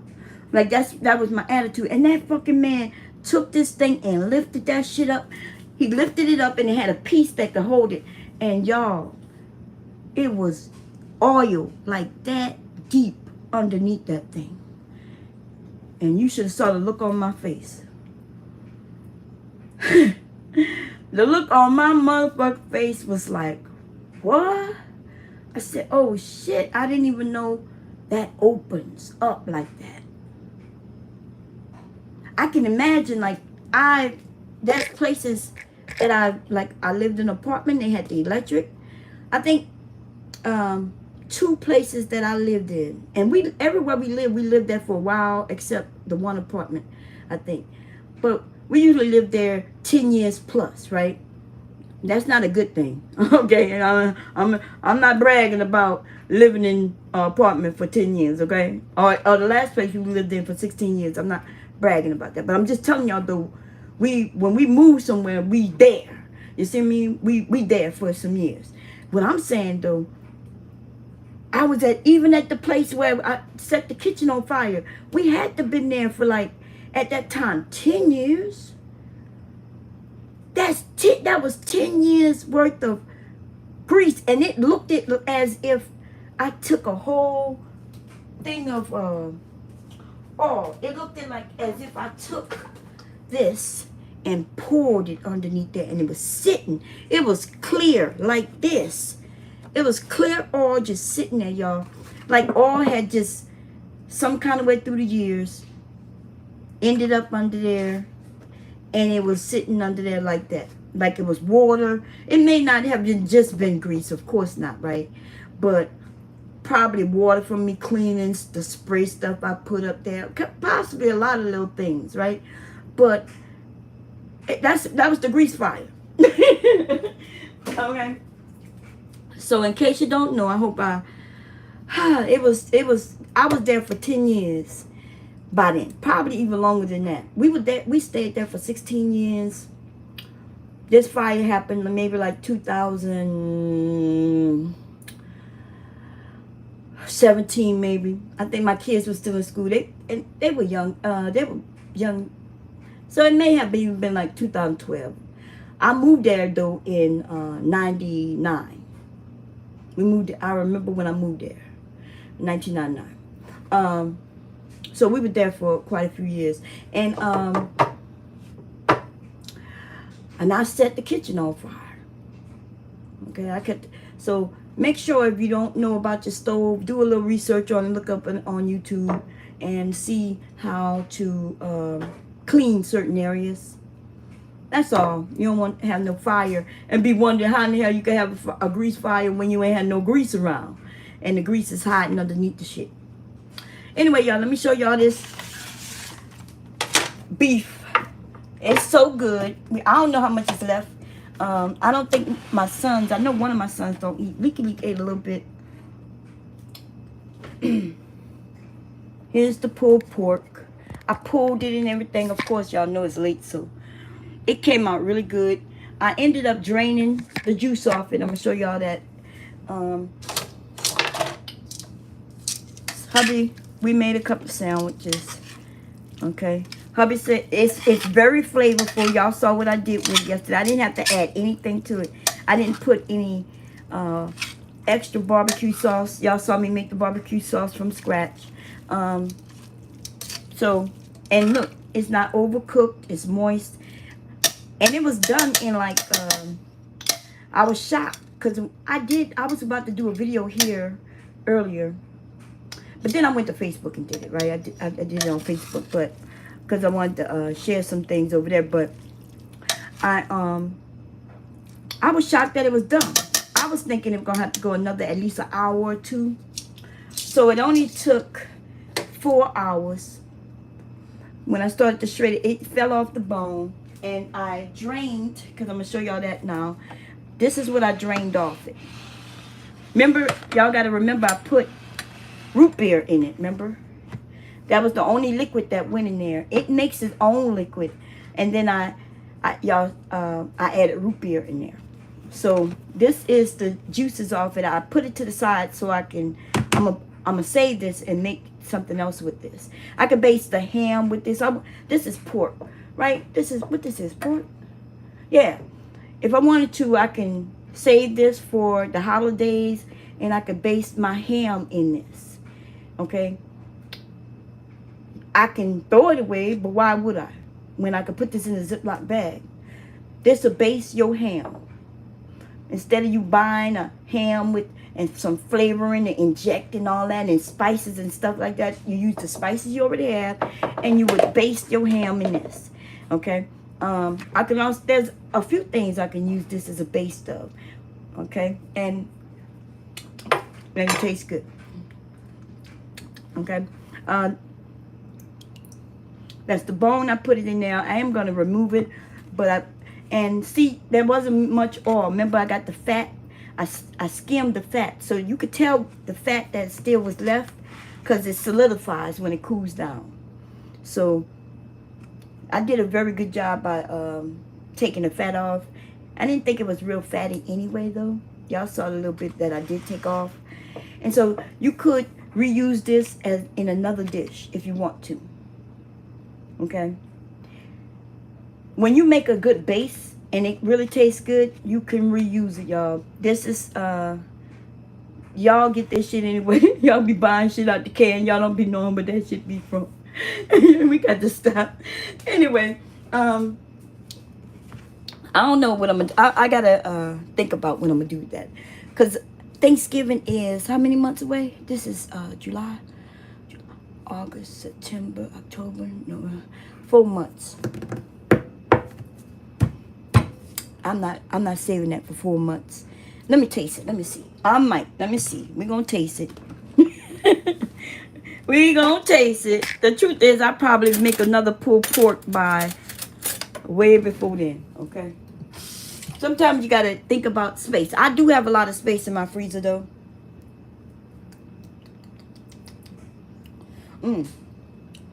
Oh, yeah, I'm keeping that. Okay. But it's not going to be for Thanksgiving. I'm going to use that before that. I'm going to base some chicken with this, y'all. Make me a chicken, chicken, like a barbecue, right? Barbecue chicken. This will be my gravy portion that I will put.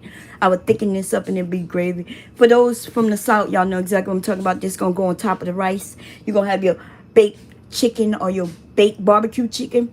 On the side, you're going to have a little rice or mashed potatoes. And you're going to have a little of this gravy on top of that. And we're going to do that probably this week or this weekend coming up. So I'm going to put this in a Ziploc bag. And I'm going to put this in the freezer. Okay. Hubby made me 2 sandwiches with my pulled pork. And I was eating one when I decided to come down and share the video. I was like, oh, let me go make a video before This bread is so thick. I didn't make the bread. I was going to make some bread. But he bought some sesame seed buns. See that? He bought them sesame seed buns. And I was like, okay. Okay. So anyway, it's juicy. Look at that. It's juicy. It tears. The only thing I don't like that when he made my sandwich is that he didn't drain the juice off. Like the bottom is soggy. But it is so good though. Okay. So try it if you want to. Pulled pork. I told you how much the pork was. I think I don't remember, y'all. It's in the video. Okay. It's a lot of sandwiches for the week for those who go to work. Okay. Let's take a look at it again. Because everybody, I think only one of my sons probably didn't eat. I could tell my other one don't look like he ate neither. Because if he did, this would be gone. Okay. Hey, Reese. How you doing? If y'all don't do anybody eat pulled pork? You make sandwiches with it. That's all I could think you could do. What else you do with pulled pork? I don't even know. You know, I was trying to think about what else I could do with that piece of meat too, but I couldn't think of anything else. Like usually I buy pork loin, and if you could buy a big massive piece of pork loin, am I pronouncing that right? Pork loin, it's spelled like lion, but it's loin, right? I might be pronouncing that wrong, but anyway, sometimes it's cheaper. Like if you go to BJ's, Costco's, there's a couple of places where you go get your meat, right? And you'd be wondering, hey, why does meat cost so much? But then, if you could find a butcher, or even at those places, if you buy a pork loin, what it is a massive piece of like this. I'm not talking about them small ones. They do have small pork loins too. That's good too. But I'm talking about the bigger ones. It's cheaper sometimes to buy that than to buy pork chops. But the issue is you chop that loin into chops. And now you have pork chops. Okay. I might have a pork loin in this freezer. I don't know. Let me see. Now we have some ribs. Wait, what's this? Nah, that's chicken breast, sausage. That's neck bones. Look, I have neck bones. I don't have no pork loin though. It look like we don't have it. We have some country style ribs. Man, I love country style ribs. I make them ribs in the oven. The best barbecue ribs I make is in the oven. I don't really like grill. I don't like food on the grill too much. I'm gonna be honest. I don't like that burnt part.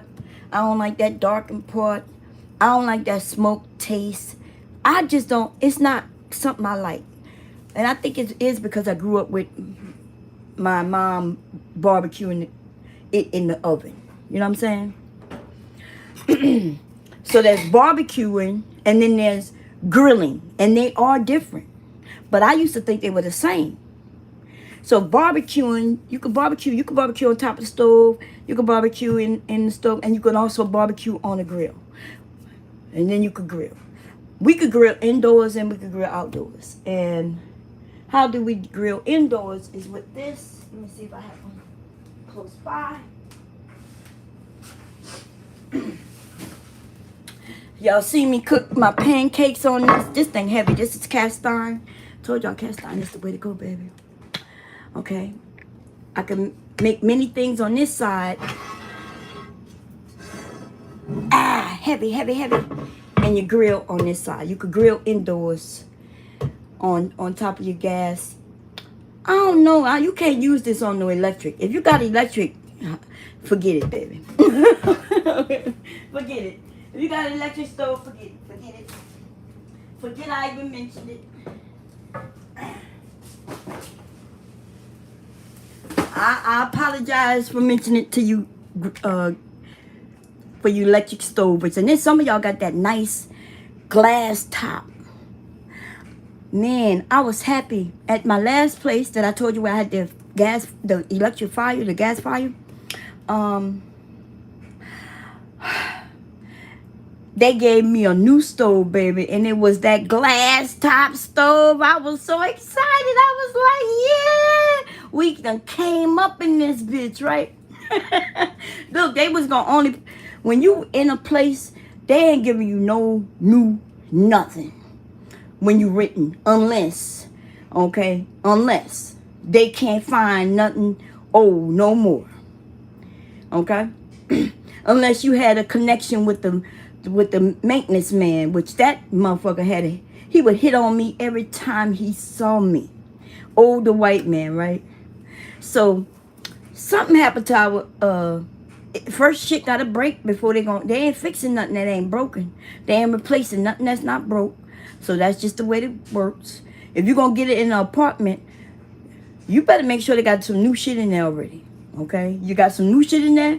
Good. You got some old shit and you think they're gonna replace that shit? That's not happening. Not until that shit breaks. But anyway, So my stove, something had happened to it. He was like, he gonna bring me a new one, another stove. Now normally they'll go in another apartment, grab that one, and you know. But I was like, hey, you have any of them new ones? He was like, I could do that for you. And he brought me the glass top, man. I was like, yeah, we in this bitch. We done came up, baby. We done came up in this bitch. I will not recommend that shit to nobody. I'm sorry for those of you who got it. I apologize that they created that shit. Let me tell you something. That shit is worthless. I know. I hope none of y'all got it. But if you do, sorry to hear that. You can't really cook on that shit, right? You could cook, but you can't really do no cooking. You can't use you can't use no cast iron on that bitch.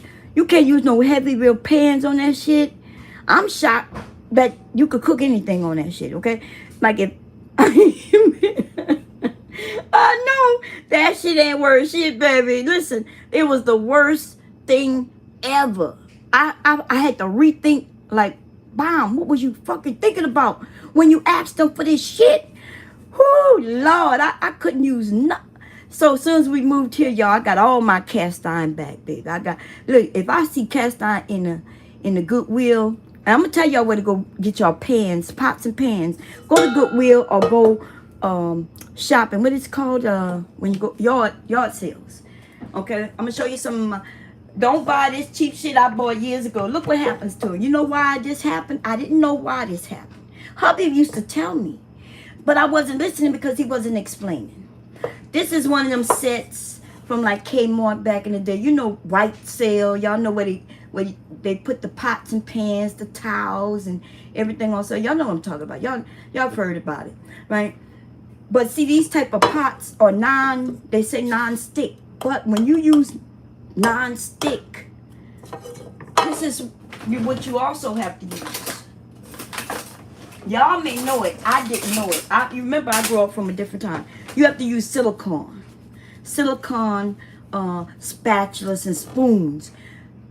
That's what you have to use when you use these type of pans and pots, right? Because otherwise, if you use what I'm used to using, which I grew up using, which I know to use, right? These real spoons, then you end up with this at the bottom. And you end up scraping the coating off the pot into your food. Okay? So I didn't know this. I know this now.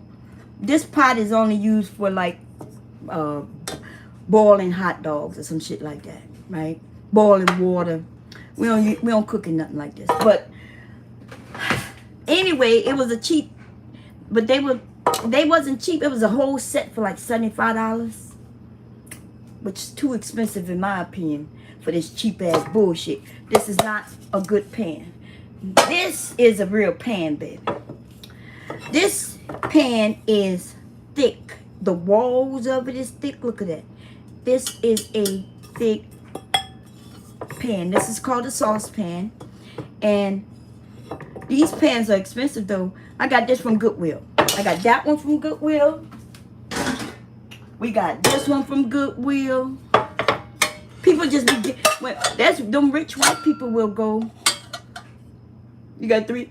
Look, them rich white people will go and they will donate their motherfucking pants so they can get a whole nother set of different colors. They be, ooh, we gonna get a black set this year.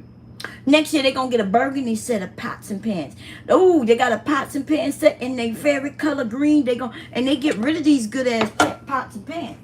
And your ass need to be at the Goodwill. If you don't go to Goodwill for nothing else, you go and get these goddamn nice pots and pans, baby. Okay, I think we paid $3.50. I think the most expensive one here might be like $3.50. Okay. Yes. Yes. So that's my recommendation. I even got my pressure cooker from Goodwill. And listen, if any of y'all got any of these pots and pans you want to give away, I'll buy them from you. Okay? And if you got that old time pressure cooker, I think I showed y'all mine. I have that old time pressure cooker. Some of y'all have donated or given that shit away to buy that new one, and you will regret that shit. Okay? And then you wasn't thinking, because if you'd known what I know, this rice cooker is already a pressure cooker. Okay? You got to know what pressure cooker means. This is a rice cooker that I've had for many, many years. And y'all can see it says white rice, brown rice, steam, slow cook, and delay timer. So this is AKA a slow cooker and a rice cooker, and you can steam in it. But you know what pressure cooking mean? Pressure cooking. Pressure cooking means that you cooking with the pressure of the heat, right? You can pressure cook by putting a plate on top of your pot. Now, y'all ever did that before, and then it overflows, or the top itself, like you can't put the top completely on. So the reason you can't do that is because of the pressure in the pot will knock the top off, right? But let me tell you what makes it a pressure cooker that you can do. I'm gonna show you this lid, because this is a pressure cooker too. This is why that meat cooks so fast. Remember I said I was shocked that it cooked so fast? It's because I sealed it. See, when I sealed it, on a slow cooker, you don't really seal you don't have to seal it. You just put the top on. When you slow cooking, you just put the top on. You just put the top on. When you pressure cooking is when you seal it. That's why it cooks so fast. So, and the reason why it works is because, y'all see that right there? Y'all see that? What's that? That's a hole. That hole allows the steam. It's a hole on both sides. See that? One on this side and one on that side. It allows the pressure inside to cook everything and also to escape. Y'all see that? Yes. And now, so soon as you take and see these sealing parts right here, so people don't be knowing that some of the things they already have is already what you're going to buy. This is a pressure cooker once you lock it into place. That's a pressure cooker now. When you unlock it, it's no longer a pressure cooker. It's just a regular pot. It's a slow cooker. The reason why your things don't burn in this pot is because, first of all, the ceramic is usually a ceramic insert in it, or some type of insert that won't stick. And because the steam comes up, it keeps everything juicy, and so it's a process that makes this pressure cooking. So yes, so your rice cooker is already a pressure cooker. I could put anything in here. It also has the space for the steam to come out right there. So once it locks in place, and not only that, you could tell because look, it has a reservoir where the liquid could come in, and you empty that out. I'll show y'all how to clean these things. Y'all, I don't know what I'm doing. I should have kept this on. But anyway, this is the rice cooker.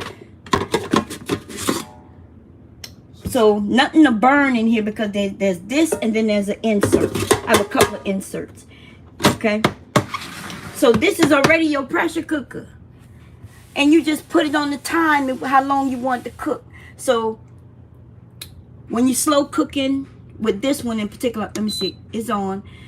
So when I want to slow cook, I keep pressing to put how many hours I want it to be on. But with pressure cooking, please don't put that on. If you want a pressure cooker though and kind of lock it down, you don't need it to be that long.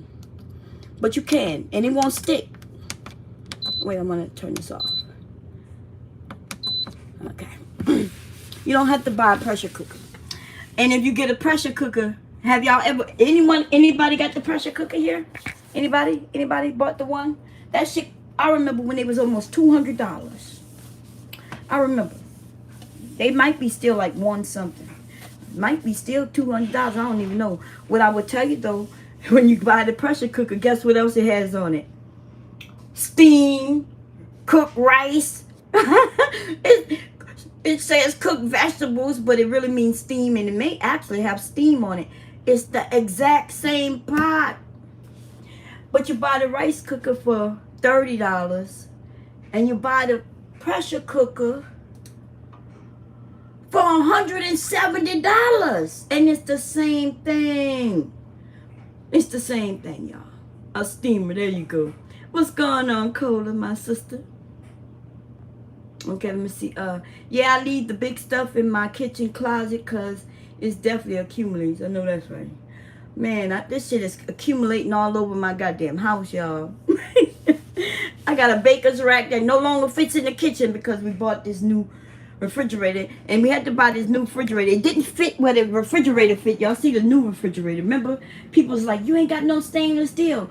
I ain't want no stainless steel neither. And I kind of regret this thing, but it wouldn't fit. This is where our regular older refrigerator fit, set here, and then this freezer was sitting there. This is a whole freezer, and I'll show it to y'all. I think I showed it to y'all before. This is a full freezer. Right now it's disordered because we have to get that ice out of there at the bottom. So this one is full right now. But as soon as we get that ice out of there, most of this stuff will go back in there, right? So what don't I like about this refrigerator? I'm gonna tell you, because this bitch starts talking in the middle of the night. Okay? It starts talking in the middle of the night. What does that mean in the middle of the night? That means the ice that's in here starts falling. I'll be over there sewing, or my husband be in there. This thing start going. Be like, what the hell is that? What is that? What's going on? What that noise is? And it be the goddamn thing over here. This thing just starts making noise, but it's the ice cube, so it makes it on ice, and it sits in there, so I could crush ice. Now that's a good thing, right? I like ice, but the problem is I don't like that thing. Okay, just out of nowhere you hear ice falling. Yeah, I do have to clean up this kitchen before I go up. Hubby probably already then took a shower and is in bed, because I washed our sheets. It was every other weekend. I used to wash our sheets every weekend, but I wash them every other weekend. Make sure y'all clean y'all sheets, y'all. Okay? It don't make no sense to wash your body every night, but you don't wash your sheet but once a year.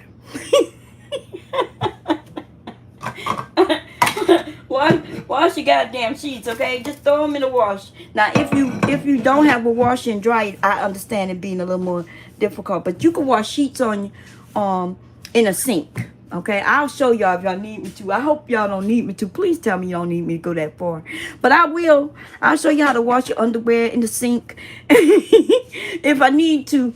I don't want to, though. I don't want to, okay? I don't want to have to go find no underwear that I do not wear anymore and try to wash them just to show y'all how to wash. But you can wash your sheets in the sink, okay? Your pillowcases too. Cola said it, okay? You fill it up with some warm water. Wait, depending on the color, okay? Because what I'm gonna tell you is, do not wash in hot water. I learned the hard way. And you know what, y'all? It took me too long. My grandmother, I remember her saying it. But I don't know why my brain never connected nothing. I remember my mom saying it. I remember every time I went home and I washed, I had to put the shit on hot because it would set on cold. And I'm like, I know I just saw mom wash some dark clothes. Why is this shit on? But do not wash in hot water. Okay? Do not wash in hot water.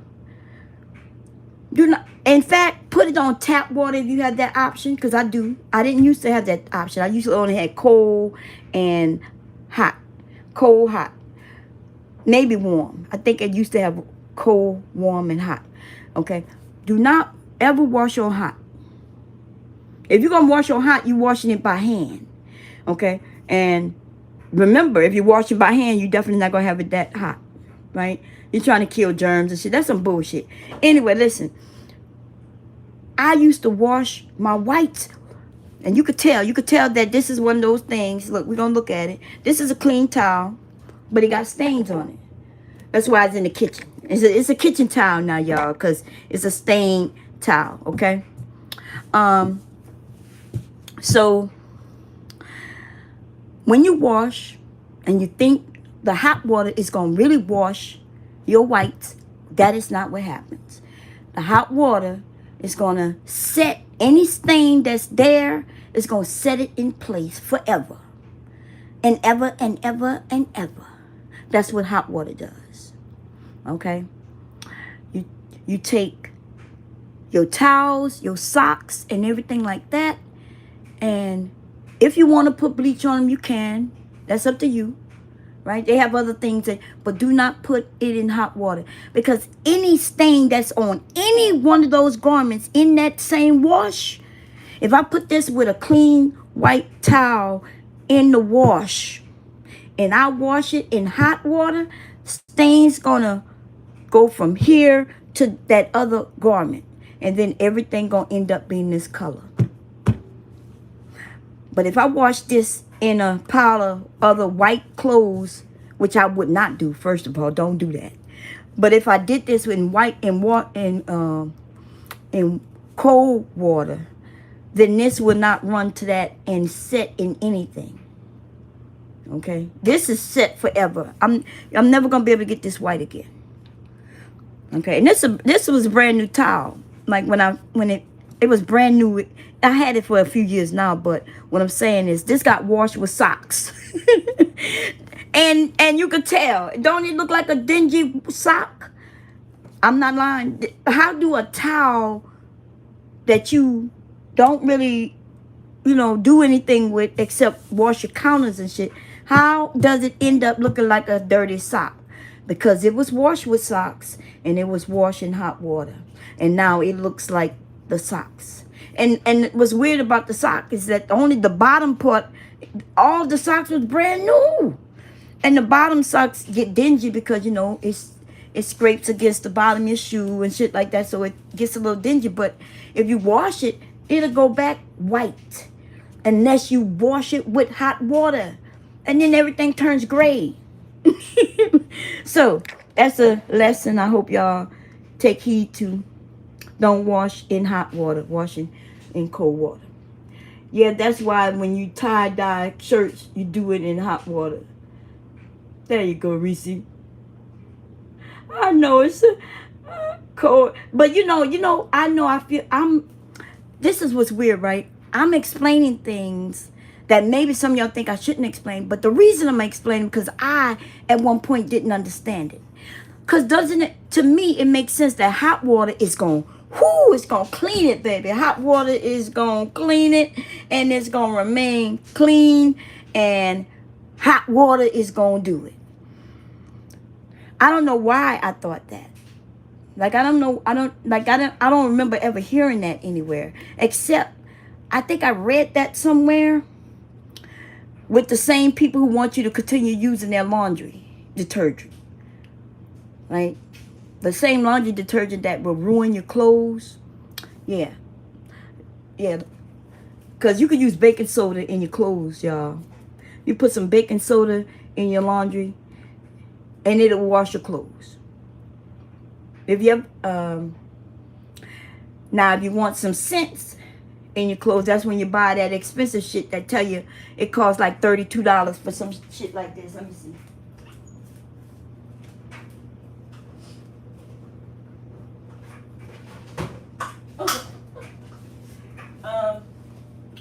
Yeah, for some Tide, the kids buy these and they buy them in a big one. It's usually a very big one, and that should be like $30-something. It might be even more than that now, right? Or some shit like this, okay? Some shit like this, and then they tell you, oh, it's concentrate. I don't know if this one concentrate. Or how about these things right here? So, look how little bit that is in there, right? You see that? But look how big this top is right here, right? And they tell you to fill this shit up, right? They tell you, oh yeah, a cap full. But why is it, if it take a whole cap full of this in here, why is it when they put it in these, why is that just a tiny little bit? Can y'all see that? Like, if I would have bring it down here, that's the most that's in this thing is way down here. And you know what I've been doing for years? Filling a whole cap and pouring it in there. But look at this little ass thing though. You ever see when they be telling on themselves, but we don't be watching and we don't be listening. We don't be listening, baby, but they tell on their goddamn self, baby. Yes, when they put out this shit right here, you don't see they telling on themselves. They say that this thing will do a full load, yo. This little bit, look at that. Oh, look. This little bitty thing is going to do a full load, but I need to put all, you know why? Because the quicker you run out of this, the quicker you're going to buy you some more.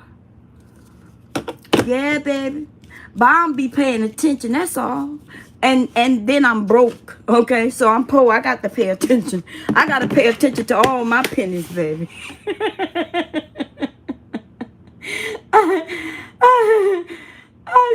I used to use the whole cap. I just put a whole cap in today, as a matter of fact, because I wasn't thinking. I hurry up, poured it in, and went around. I went around that whole goddamn thing. Oh, yeah. But I don't be paying attention because she's a broke bitch, baby. She broke, baby. She need every penny she got, okay? And, yes. This, you don't need that whole thing. But of course, if you use it, I mean, you bought it, you use it, you gonna go buy some more. The quicker you use it up, the quicker you gonna buy some more. And you're gonna be a constant forever. You know what I'm saying? But some of y'all know about, I think somebody mentioned in the chat, some of y'all know about essential oils and different things like that. Y'all should be creating shit like this. You see what I'm saying? Because if you know the oils that won't ruin clothing, but it has these scents that smell good, there's a way to come up with how to use borax, because borax is what's in this. If you ever go to make your own soap or your own soap powder, which my husband used to do, my kids never liked it. My kids hated it. That's why they used to buy shit like this. They would buy this. Hubby, for years while my kids was growing up through high school, we was making our own soap powder. The thing the kids didn't like is that it didn't have a scent. It didn't have the, the scent that Tide may have. What does it smell like? I don't really. And it didn't have the scent. This is the favorite scent right here. This is the one the kids really like, this Game. You see that? It didn't have that smell. So my kids used to go, their clothes was clean, but it didn't smell like nothing. And they didn't like that. So as soon as they got grown, baby. I know it's funny to me because I'm not even joking. As soon as they got grown and got their own money, like when they started their jobs and buying their own shit, the first thing and the only thing they will buy is some of this shit right here. My hubby was still making his own borax, using borax to make his own powder. And the kids was like, the kids was like, boop, boop. They came in, both of them. They came with a lot of this shit, y'all. The laundry room was, whoo. I was like, oh. Look, even I started using this shit. I was like, hubby looked at them. What you get that for? They were like, we just like this. Man, I could tell when they was growing up, all they was thinking about, I can't wait to make my own money to buy me some Game.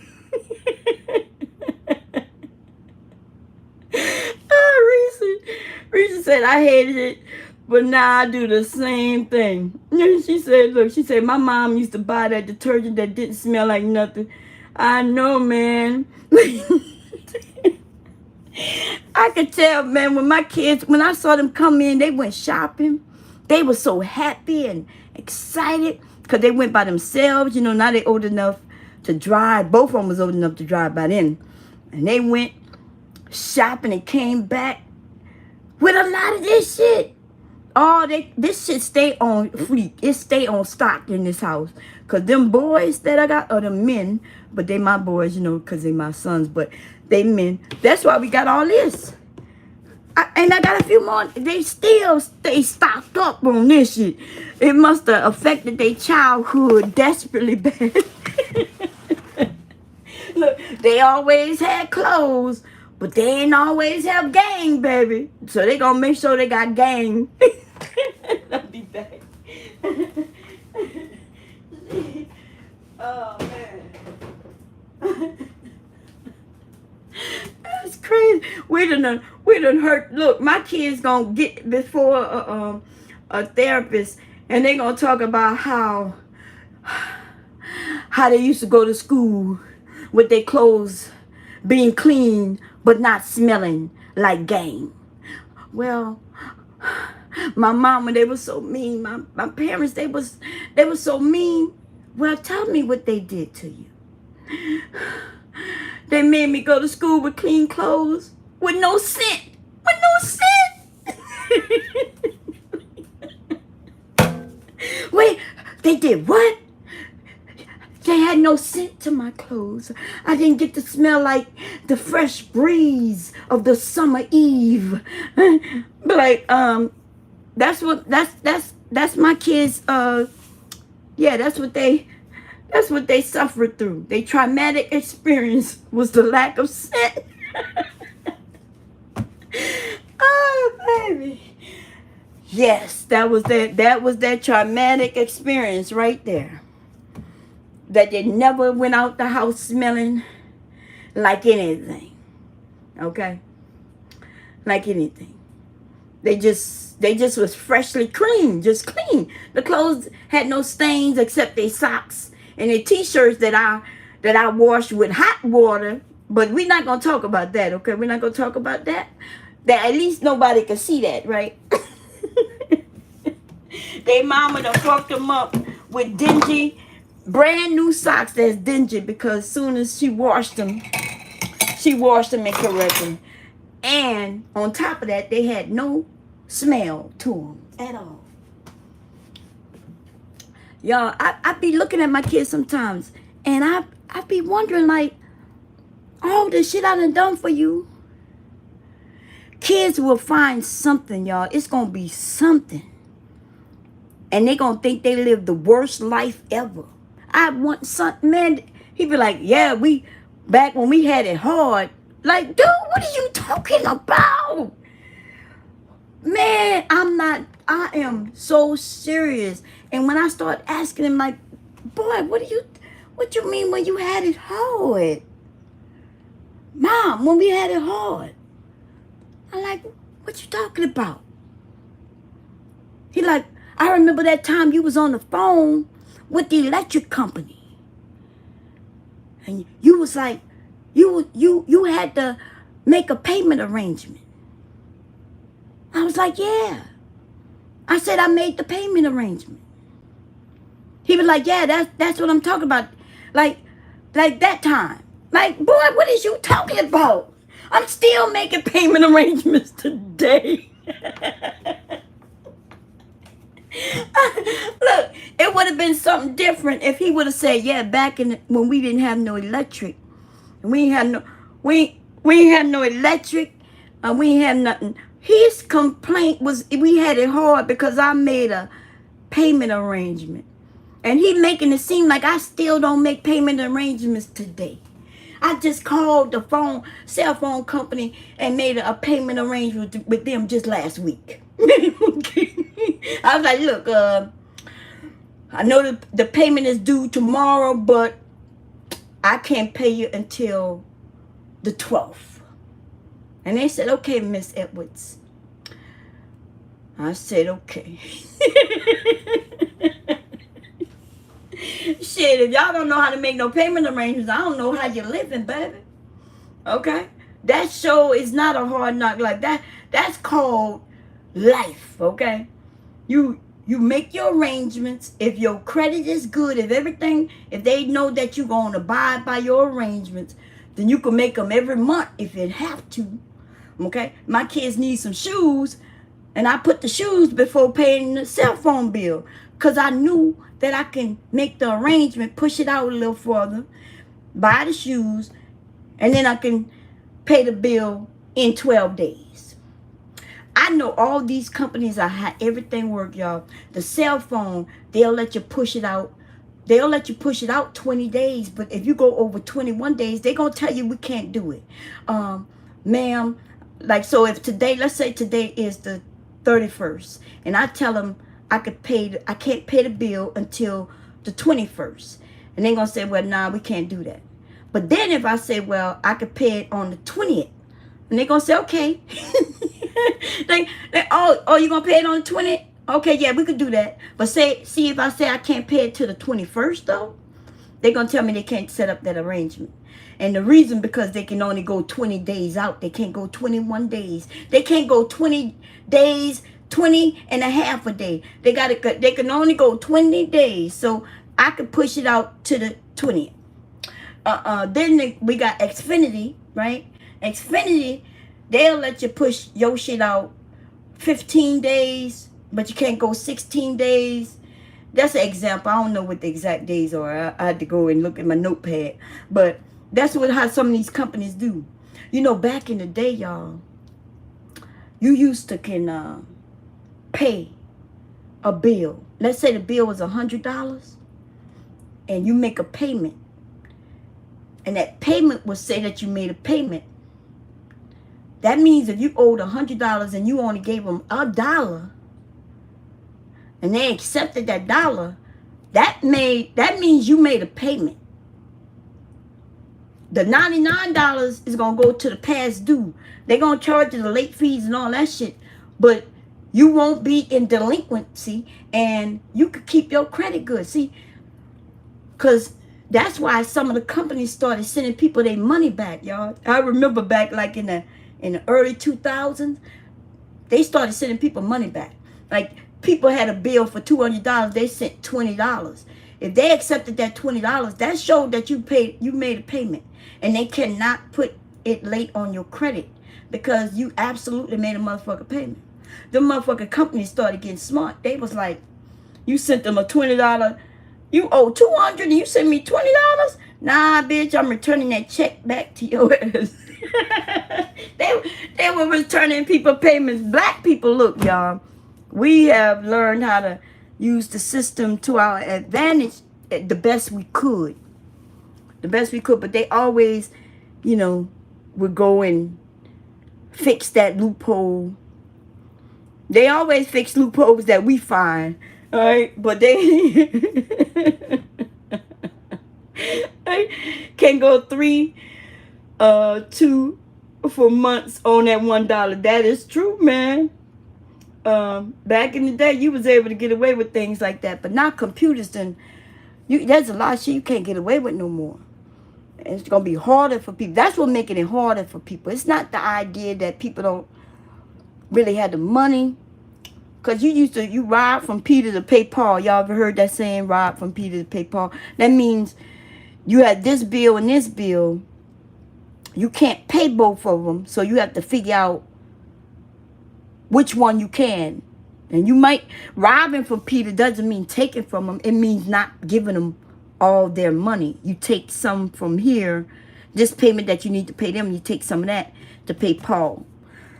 Because Paul is about to turn off your lights in 24 hours. But Peter is over there, and you might be able to get away with 30 days with Peter. Okay? You can make a payment arrangement with Peter, but Paul is like, hell nah, your light's about to be shut off. You be sitting in the goddamn dark. Okay? But my son, no, for real. When he told me, he was explaining that he heard me on phones. Now, that's the youngest son. And I think I told y'all, like, he was always, he's very, how you say it? He always paying attention when he was younger. And I'm thinking, he would be sitting there listening to me on the phone and everything. he would be looking concerned, but I would always tell him, nah, we good, babe. We good. I know what I'm doing. And I think he internalized that to say, ooh, like life is so hard. And but the thing is, I made sure they never saw that anything was hard. Like they did see their friends where they didn't have water or electric, because we had neighbors hook up long extension cords from our house to theirs for the weekend, y'all. I'm not even joking. And you know, my husband, that's why my husband say I'm so nice and shit. Because can you imagine, a man is not going to ask a man, can I hook up to your electric? But what they would do is they would come and ask me. And if they had children, then here I go. I'm like, the neighbor was like, can we hook up to you for the weekend until I could get my bill turned, my turned back on. And I think it was a holiday weekend, so she wasn't going to be able to get it turned on till Tuesday. And so, I'm not sure if y'all can hear me. Okay, there we go. Until Tuesday. Yeah, he was very observant, Cola. And so he internalized that now to mean we had these hardships. Now, did we have hardships? I mean, we had to pay bills and we had to figure out how to juggle the bills, and you know what I'm saying? But the reason my husband allowed me to stay home with the kids is so, you know, so they could get the help they need, somebody be home for them, and you know, but still one of them kind of, the observant one, the one who was looking at us more than looking at the other people who really had it hard. He internalized what we were doing hard. And that's shocking to me. But he is observant, and he still is observant. That's Leaky Leak's dad. He's very observant. He's strong-headed. And not until life hit him is he gonna realize. Because these boys, I could show y'all when they was 2 and 3 years old what they got for Christmas. My sons have had video games since they were 2 and 3. I know I say that like I'm not bragging about it, because now I understand video games, and you know, and they still play video games today. But what I'm saying is, you know, video games aren't cheap. They still have every single video game they ever had, except the ones that got stolen. And when they got stolen, I replaced it. One time, y'all, let me tell you what I did. This is so, for my son, and I was mad at my husband, and that's one of the reasons why I did it. So my sons had friends their age, and my sons always had video games and everything. Anything they wanted, they got it, right? Video games, the game systems and everything. Usually my mom would be the ones who give them like $500 each for Christmas. They've been getting like that. They started out getting like $300 since they was old enough to know what they want to buy for Christmas. They got that from my parents. Then as they got older, it got bigger until where it got to where they were buying them cars, right? Me and my husband never had to buy them a car. We signed for a brand new car from them when they wanted a brand new car, but they paid the bill. So we didn't actually buy the car, if that makes sense what I'm saying. But anyway, my son's friends used to always come over, right? I told y'all, because I had these headaches and I couldn't watch my kids outside because I was in so much pain, or I was asleep because of the meds, that if I couldn't be out there to see them, then they couldn't be outside. So I allowed their friends to come in, okay? And they would be in their room playing their video game. As long as they did their homework and did everything they were supposed to do before their dad got home, they was able to be in there with their friends. So, but every time we would go away, holiday, or even just to go 20 minutes away on Christmas Day, my kids would let their friends know. And them motherfuckers would break in our house and steal their shit. This is no lie. Okay, they done got caught. So that's how we know who did it. We know who was doing it. And because my kids were kids, they had no understanding when we would tell them, your friends is the one stole from you. How could you still be friends with them? But then I had to tell them, my husband, hey, they young, they don't understand. Okay, they not understand. All they know is that these are their friends. Okay, they don't understand the ramifications of they broke in their house and stole their shit. But so this is what happened. We knew that this happened. It had already happened to us like 3 times already. So we started to board the house up just to go by my mother-in-law. 20 minutes away. I'm not lying. Christmas, these people always knew on Thanksgiving and Christmas we was going to leave the house. Nobody was going to be there. They always robbed us on Thanksgiving and Christmas. So hubby started boarding. Before we go, he would literally be boarding the house, the windows up. I'm not even joking. The windows and everything would get boarded up. So this time hubby was like, okay, I'm going to put the board here and here, but I'm not going to really do too much because we're not going to be gone that long. I'm like, dude. So we had a big ass room under the stairs that was storage, and hubby had locked it, put a lock on it so nobody could get in it. So the kids was like, well, we just got our game systems. I said, well, yeah, you can bring it with you. Put it in your bag, bring it with us. And I had already told them they could bring it with them. Hubby told them no, they can't bring it with them. But I didn't know he had told them no. So when he told them no, they just left it. Okay, check it out. So one son, his dad never told him he couldn't bring his because he didn't even know he was bringing his. See, they bought their own system, so they had 2 different systems in the same house. These motherfucking things, y'all know, like $500. Y'all know them Xboxes. Okay? Anyway, so my son, his dad told him, didn't I tell you to leave that here? So he went and put it back in the house. And we left. And we wasn't going for 2 hours. We probably gone for 4 hours. We come back. They done broke in the house. And they took his system. This shit is like $500. I'm mad because I told him, like, that's all they had to do was put it in the goddamn truck. He didn't say he was bringing it there to go to their grandmother to play the game system. They knew that people broke in the house. So his system got stolen. He had just gotten it for Christmas. And it got stolen. And the next day, I'm feeling so sad. I'm feeling bad because it wouldn't have got stolen if he would have let him put it in the truck. Okay? So what I do, I went and got him a new system, but I didn't have the money to get the system. I did the worst thing ever, but I got my baby his system back, dude. Okay? I did the worst thing ever, y'all. I will never forget it. My son not even gonna forget it because I use it and tell it to him every chance I get when he come talking that bullshit about how hard it was. I was like, boy, you ain't gonna tell me it was hard. I said, the shit I done for you. Y'all, let me tell you what I done. I went to Rent-A-Center. That got to be the worst mistake. But I went to Rent-A-Center and got him that motherfucker system. Now, let me tell you why I call it the worst mistake. Because when you buy the system flat out, that shit is like $400 to $500, right? That's what it was back then. This motherfucker shit was high. We talk about by the time he got the game system and a couple of games that he got with it. Whatever game system, the games they got with it. That's how much that shit cost.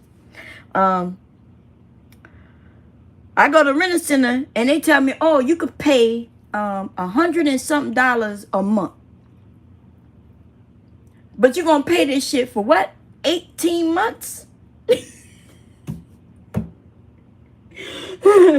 Wait a minute. Okay. Wait a minute. We're gonna do the mathematics on that. We're gonna do some quick mathematics on that. Something that costs. It was, let's say it was $500. Okay, that's how much you paid cash money. But now we can't, and it was paid for. We already had it. It was done, baby. But no, I gotta go to Rent-A-Center, right? Rent-A-Center. Okay, and now this thing is $109 monthly. for 18 months. Okay. Okay, so we're gonna do some quick, rough little things right here. I don't know what 8 times 9 is. Let me do that real quick in my mind. It would be 80 if that was a 10. We're gonna put it at 76. Wait, I gotta do some rough math here. So there would be 80 if that was a 10, right? If that was a 10. Y'all, what's is it 76? Am I coming up with that mentally? It was a 10. 8 times 8. If this was 8 times 10, it would be 80, but it's 8 times 9. What that mean? I have to subtract what? Not. I have to subtract an 8 from it. So from 80, I'll subtract 8. So that's 8. So that's 72. We're gonna do 72. We don't know for sure. Y'all may have put it, yeah. So I'm gonna put it at 72 because I took away that 8 from that 10. Okay, that looks about right to me. Okay, and then so we're gonna bring the 7 there, right? So we gotta bring the 7 down because 8 times 0 is 0, and you bring the 7 down. And then 8 times 1 is 8, right? Okay, cool. Is that right? I hope that's right. Y'all know I'm old. This might be the old math. And 1 times 9 is 9. And 1 times 0 is 0. And 1 times 1 is 1. And then we're going to bring that 2 down. And 9 plus 7. So if this was a 10 and 7, that would be 17. We're going to take away 1. So that makes that 18. Right? And we're going to make that 9. And then we're going to bring down this 1. And then we're going to put them 2 motherfucking zeros that I never did nothing with right here. Them dollars. And we're going to bring that. So when this thing was $500, now this shit is almost $2,000. $1,982. And that does not include the tax and the motherfucking late fees if I ever was late with this motherfucking thing. And that is how much I ended up paying for that. And that's not no lie. I hope I did that math right, y'all. Forgive me if I fucked it up. I'm sorry. Okay, y'all can see that I'm old school and I gotta figure it out the way I could figure it out. So I hope that was right. But that's what I did. I really did that. I did that for him. Okay. Like it got stolen. It was on our. Is it our responsibility? Not kind of, but in a way, it's kind of. You know what I mean? Like it's really the responsibility of people who stole the shit, right? But as a parent, you know what I mean? I felt so. Hubby was wondering what you doing. I mean, I asked her, yeah, what you doing? I mean, like, what you did? What you did? He's like, why are you messing with Rent a Center? You're going to pay like 1,800 times more than it used. I'm like, yeah. I said, well, go. What you going to do? What you going to do? I said, you got the $500 for to replace it? I said, it's your fault anyway. It's your fault anyway. You could have just let him put it in the car like we told him. And it was over. I win, but I didn't win. Rent a Center won for real, right? Look, I may have won the argument, but Rent a Center won our money. That's what they did. They won the money. Rent a Center is the winner in this motherfucking scenario. Okay? I used to like Rent a Center until I didn't. Okay? When you could get some shit and pay weekly or monthly and you could get it today. You know, if it's something you really needed, but I ain't really need no game system. I ain't never touched that game system a day in my life. He still got it upstairs.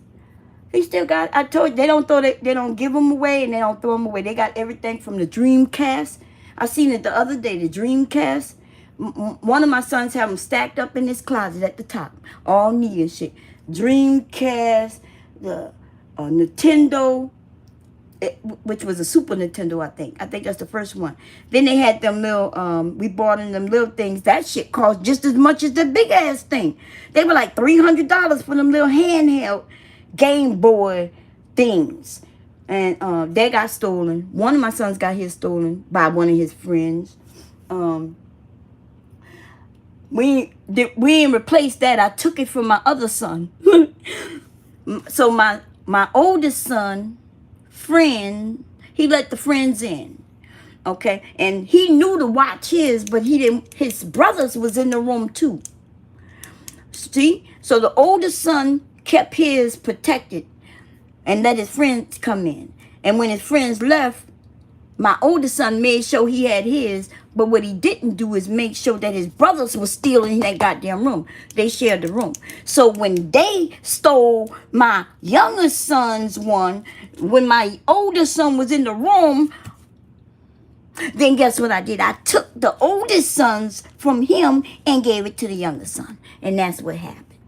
Okay? That's what happened in that instant. These same little boys were stealing from them year after year after year after year. All year long. I kept asking them not to let them come in the house. Mom, can Georgia come in the house? Mom, can Nikki come in the house? Like, y'all know Nikki steal from you. Hubby had to go down there and knock at this little boy's door. And the mom said, we bought that from them. And my husband says, well, I'm going to call the police, and they got a black light, and they're going to be able to see my driving license number on it. So if you want to play that, you could play that, but we could call the police right now. And then the mom come and say, Nikki, he got the fucking game in his hand. And tells them to give it to him. You know when your fucking parents will have your back when you stealing shit, then the truth is I should have whipped that bitch's ass. That's what I should have did. It's a lot of asses I should have beat, but I didn't, y'all. Okay? When it comes down to it, you got to either let the police do it or you try to work that shit out, right? Because if I whip ass, I'm going to jail. And I'm not a criminal. Okay? I'd be having to whip ass in jail. What the fuck? That don't make no sense. Okay? But then they gave it back. And then they would, Mom, can Nikki come in the house? Mom, can Nikki come and spend the night? Mom, can come spend the night? Mom, Lord have mercy, baby. And it's almost like the kids. You want your kids to be happy, but they kids. And like one time, I think hubby told y'all the story, but I know I did a couple of times. They stayed the night. It was one of my son's birthday. And so, you know, we do the birthday party. Then they want everybody to spend the night. So everybody spend the night. And the boy, Nikki, hubby stayed downstairs on the couch. And Nikki, he saw Nikki get out the bed. He said he watched him, grabbed all their video games and shit, and put it in his book bag, in his backpack, and closed it up. Hubby said he saw him do it. And he says when he did it, when he fell asleep, hubby went in the room and took it out of his bag and put it back. So he said when they woke up and Nikki said, okay, I'm gone, he said he was the first one out the house. Nikki had done left the house thinking he got all that shit with him, but hubby had done took it out of his bag.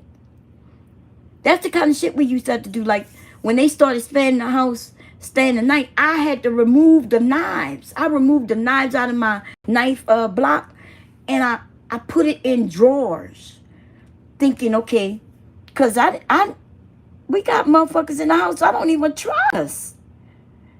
All to make my sons happy. They don't know that shit. They gon' find out though. Leaky Leak is gonna give my son, baby. Leaky Leak, that little boy right there. He is gonna see that son that I say was very, he was watching everything. Leaky Leak is about to wear his ass out. When Leaky Leak about to go to school, Leaky Leak is about to tear his ass from the frame, baby. He about to learn something. What he didn't learn from me, He gonna learn from his own son. My grandson is a handful. That boy know words. He says things I don't even know where he get it from, but he does have an iPad, right? He has an iPhone. He has my iPad when he said, but he has his own iPhone. I gave him my iPhone. Okay, my grandson has an iPhone 13, y'all. Okay, I ain't gonna lie. Okay, I gave it to him. Oops, my phone's about to die, so I'm gonna be leaving. But I gave him the iPhone 13. Leak is rocking his iPhone, and he might use that. And when he come talk about you getting on my nerves, I'm like, what? You about to make me lose my mind? What?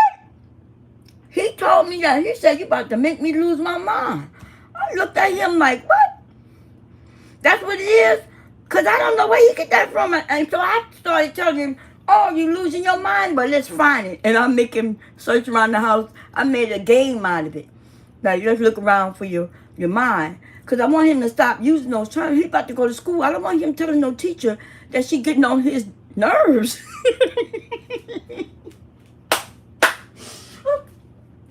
Oh, my God. Y'all, I can't imagine. Ooh, Lord, in our day, we can't tell nobody they getting on their nerves.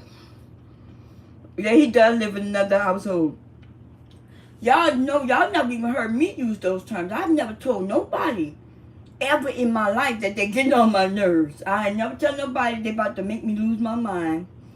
Those are not terms that come from me nor my sons, because we don't talk like that.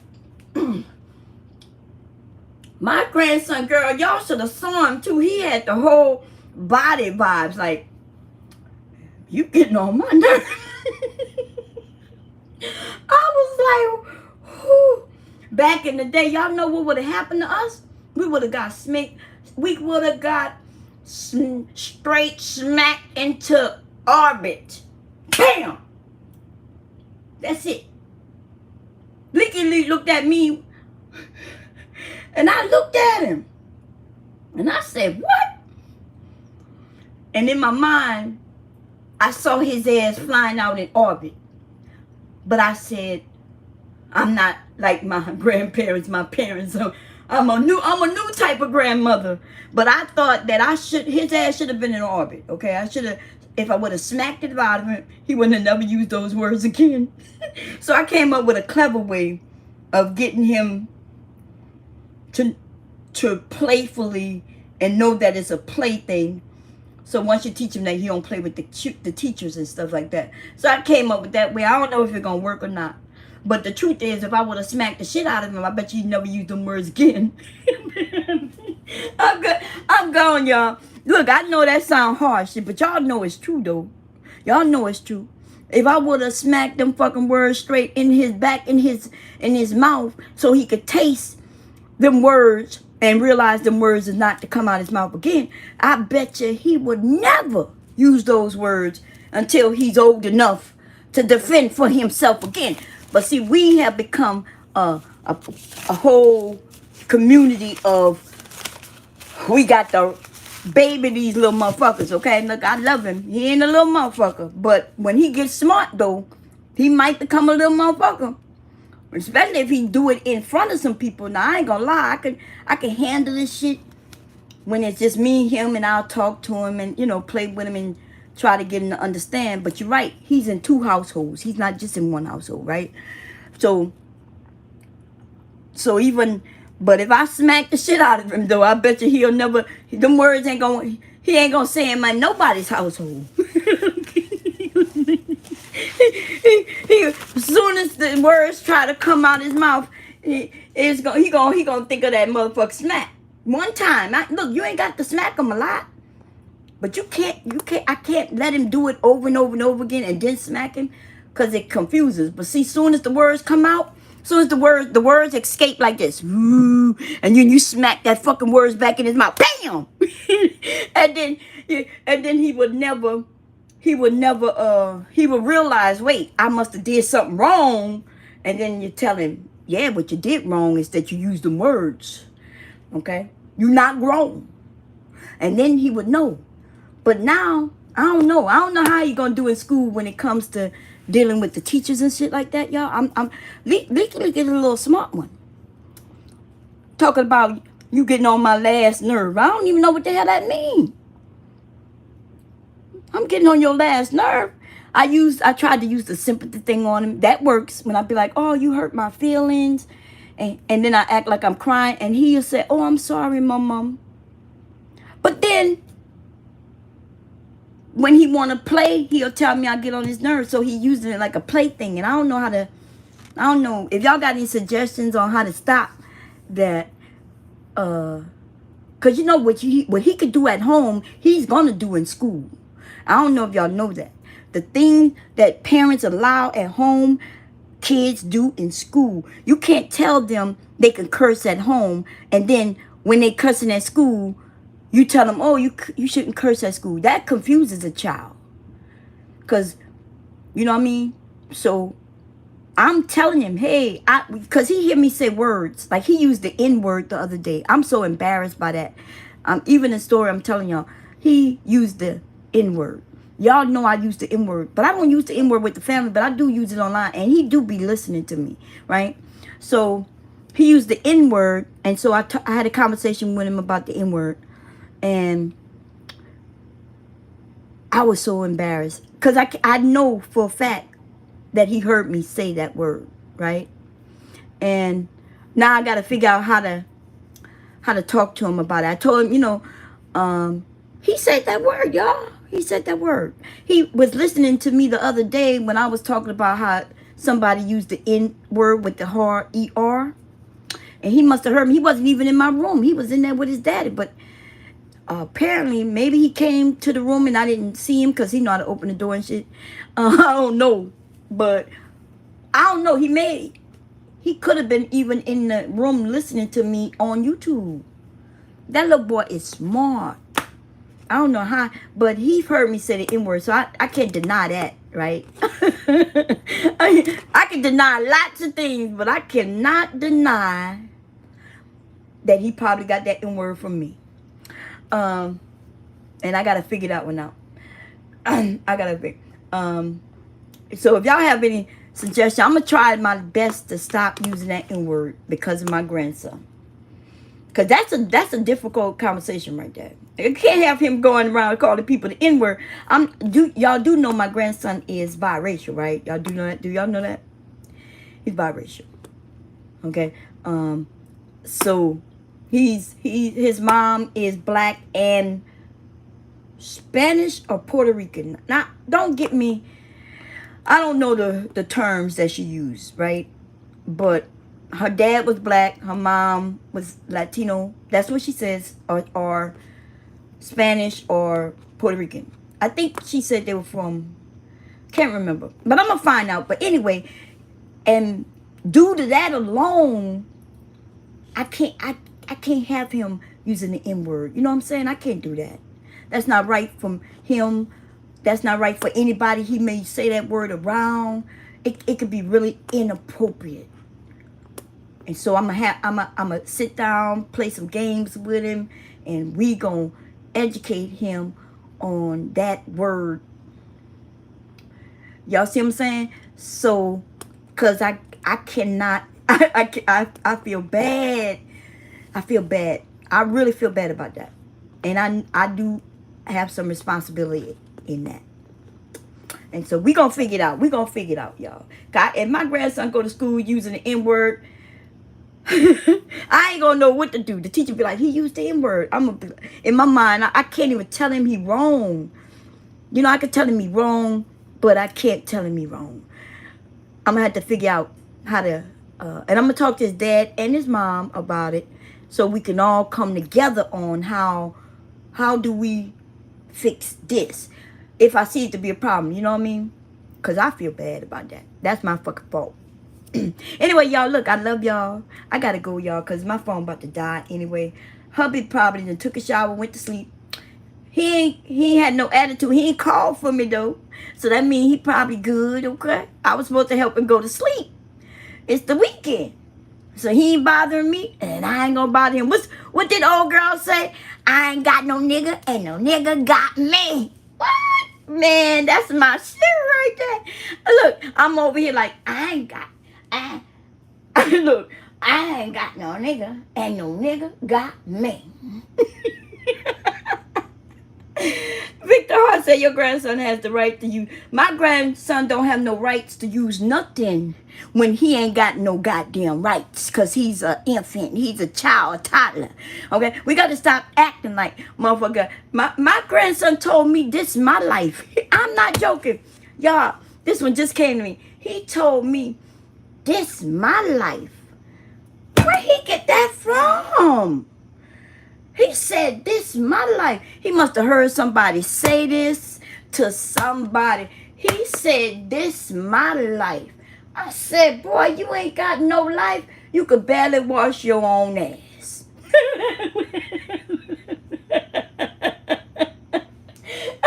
My grandson said, this is my life. My mom, this is my life. That's what he told. He said, my mom, that's my life.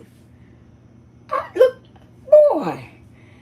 Didn't you just need me to help you wash your ass just now? See, these babies, baby. These babies today, baby. Okay, he ain't got no goddamn life. He living. He's living, but he ain't got no life. Okay? Yeah, he's smart. Cola. I don't even look like TikTok, so maybe his mom look at TikTok, but you know, we really on his phone. He don't have access to all that. He got access to YouTube Kids, but YouTube Kids is trickery. Cause I caught cussing on YouTube Kids. Okay, he was looking at YouTube Kids. I heard curse words coming. I was like, wait, what the hell? And I go to look, and yes, it looked like a cartoon with all these cuss words in it. He learning all these terms from the goddamn YouTube Kids. That's what's happening. That's what's happening. Anyway, y'all, I'm going to go before my phone about to die anyway. What percentage is it on? It's so low, it won't even tell me what percentage is on. But yeah, pay attention to YouTube Kids and YouTube, okay? At least when I had him listening to beats, and we were just doing educational things, he was learning to rhyme words, and they were like, nah, we want him to look at YouTube Kids. And so I abide by them. They the parents. YouTube Kids is the one destroying his ass. Talking about, it's my life, and you getting on my nerves, and what's that other one I said? That little boy.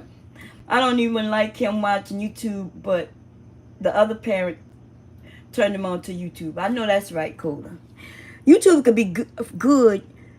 So when he has my iPad, although it's an adult account and everything, right, just a regular account, y'all know I listen to beats. So I have a couple of accounts. And the one account I sign on and I listen to beats, and he has all his children things. Right now, if I sign in and show y'all, I can see everything he watch. See, that's the good way. That's how I can monitor, right? Now, some of the beats, y'all heard some of the beats I listen to, like it's a regular beat, but the guy may say, who run this motherfucker? Like right before he'd be like, Angela Cincha running this motherfucker. And that might be like at the very beginning. And then the rest of it is just beat, right? It might be something similar to that. And he liked Angela Cincha too. Okay, we are Angela Cincha fans. Anyway, but that might be the most cuss word. And then I already explained to him though. I say, hey, they're just words, but they're your words for adults. Like when you become an adult, you can use those words, but you're not an adult yet, right? And he's like, yeah. And I'm like, okay, so you don't use those words, but when you become an adult, you can use them all the time, whenever you want. So I explained that to him, and he good with that. He was good with that. But this other stuff about these, you getting on my nerves. I'm about to lose my mind. I'm about to lose my mind. So I told him, let's go find it. So now he play with me. He said, Mom, he'd be like, Mama, I'm about to lose my mind. And then I'd be like, okay, let's go find it. And we start running around the house looking for his mind. So that's how, so now he won't say that. You know what I mean? He'll use it with me or his dad if he playing. But he not going to run and tell somebody, hey, You made me, you know what I mean? That's how I did that one. I was slick with that one. Okay. That's how I taught my kids too, y'all. I wasn't I didn't do a lot of spanking. In fact, I remember, like when they were little toddlers, spanking them on their diaper. Nothing to hurt them. Just to kind of like, hey, you don't do that. I remember that. And one time I lost my cool. One time I lost my cool, y'all, with my oldest son. But he was my first. And after that, I didn't spank him or nothing like that, but I scared myself because I scared him. Like, I was kind of yelling. I had raised him up and looked in his face. And I was like, you got to stop this crying. And the way he looked at me, like his eyes open wide, and it freaked me out. And I realized, hey, I'm overreacting. That's why I'm not that overreactive, react right away kind of grandmother or parent, because I understand how them kids, when they cry, especially when you're a new parent, y'all, that shit. Some of y'all gonna know what I'm saying. You might not admit it. I'm embarrassed to admit it too. But, man. You know, especially when you by yourself. And even if you, like, I was married, right? But I was by myself. Like, hubby was at work, or if he wasn't at work, he was asleep. And even if his ass was awake, the truth is, I'm the one that took care of them goddamn kids. I'm the one, you know, why he get to sit on the couch because of some not Sanford and Son, what's the Archie, all in the family type of motherfucker shit that made the man come home from work, get in a chair all comfy with a paper, while the woman cooking, cleaning, running around with the kids, doing this and doing that, taking him there, taking them here, taking them everywhere, motherfucker, taking the woman doing every motherfucker thing. These niggas want to talk about how it's hard for them. Fuck them niggas, okay? Let y'all see how quick. Y'all see how quick that went? Woo, Jesus. Save them, Lord. Save them. They know the different voices. So that's, yeah. I started doing it that way. And just giving them looks. But my looks don't work because they ain't spank them. I ain't never had nothing to back it up. Nothing to really scare them. So I use your daddy gonna get you. I used to tell them, you better do it before your daddy get you. Hey, you got to do it before your daddy get you. So that's what I did as a parent. And hubby didn't have to say or do too much of nothing, because as long as he looked like he might whip their ass, I can use it against them. Okay, that's a technique I use, y'all. Am I proud of it? Nah, I'm not really proud of it, but I ain't mad about it neither, okay? I ain't mad. Because the truth is, now they know they daddy is the pushover. See, he always been the pushover. I'm more of the stern one, because I'm the one who got to deal with it. Look, I might say my kids are spoiled, and it may look like I'm the one spoiling them, but no. It's their daddy. Okay, I've been told their daddy, look, raise their rent. We could push them out. When their rent here get just as high as rent out there, they're going to go. Okay? But he act like, my hubby be acting like, yeah, they going to be men like me. And then, you know, and they do something wrong, he come looking at me. But the truth is, it's him. It's him. Okay? I don't care if they're here or not. Okay? Their daddy just be like, I don't know. Okay? I love him. We love him. So we don't mind. And we live together well. So the truth is, I think that's why everybody's still here. Because everybody is happy. You know? Nobody's uncomfortable. I think if my kids, and then I think it's an excuse for them to stay away from women, kind of. Because if they got girlfriends, right? And when they want to go, they go wherever they're going with them. If they want to invite a woman here, they can, but they don't, especially since my grandson has been born, neither one of them do that anymore. That's shocking, because I ain't never put that rule down, but my grandson's father, he ain't have no other woman around his son at all. In fact, I've only seen my grandson's mother. Since they broke up, I have not seen not another woman dot these doors.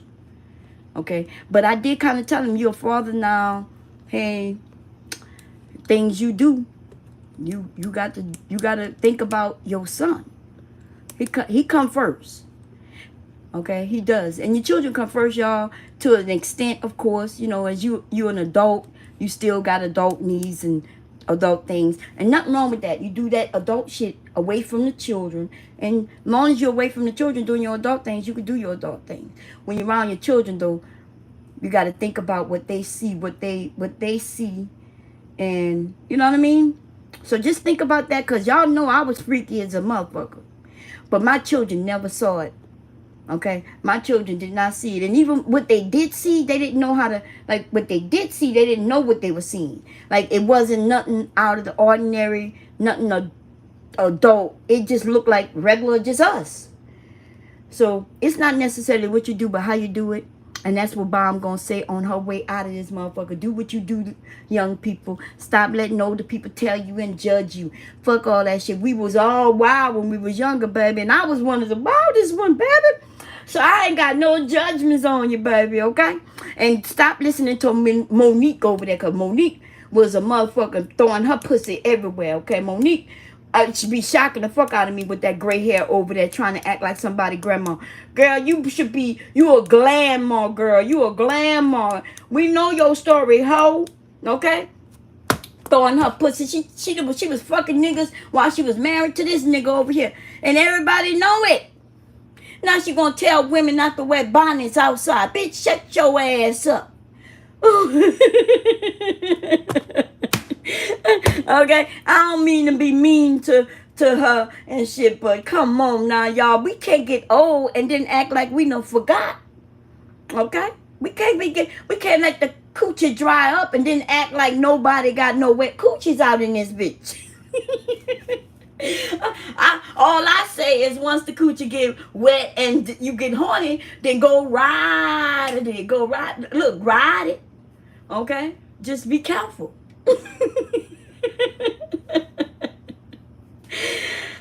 Normatic, how you doing, baby?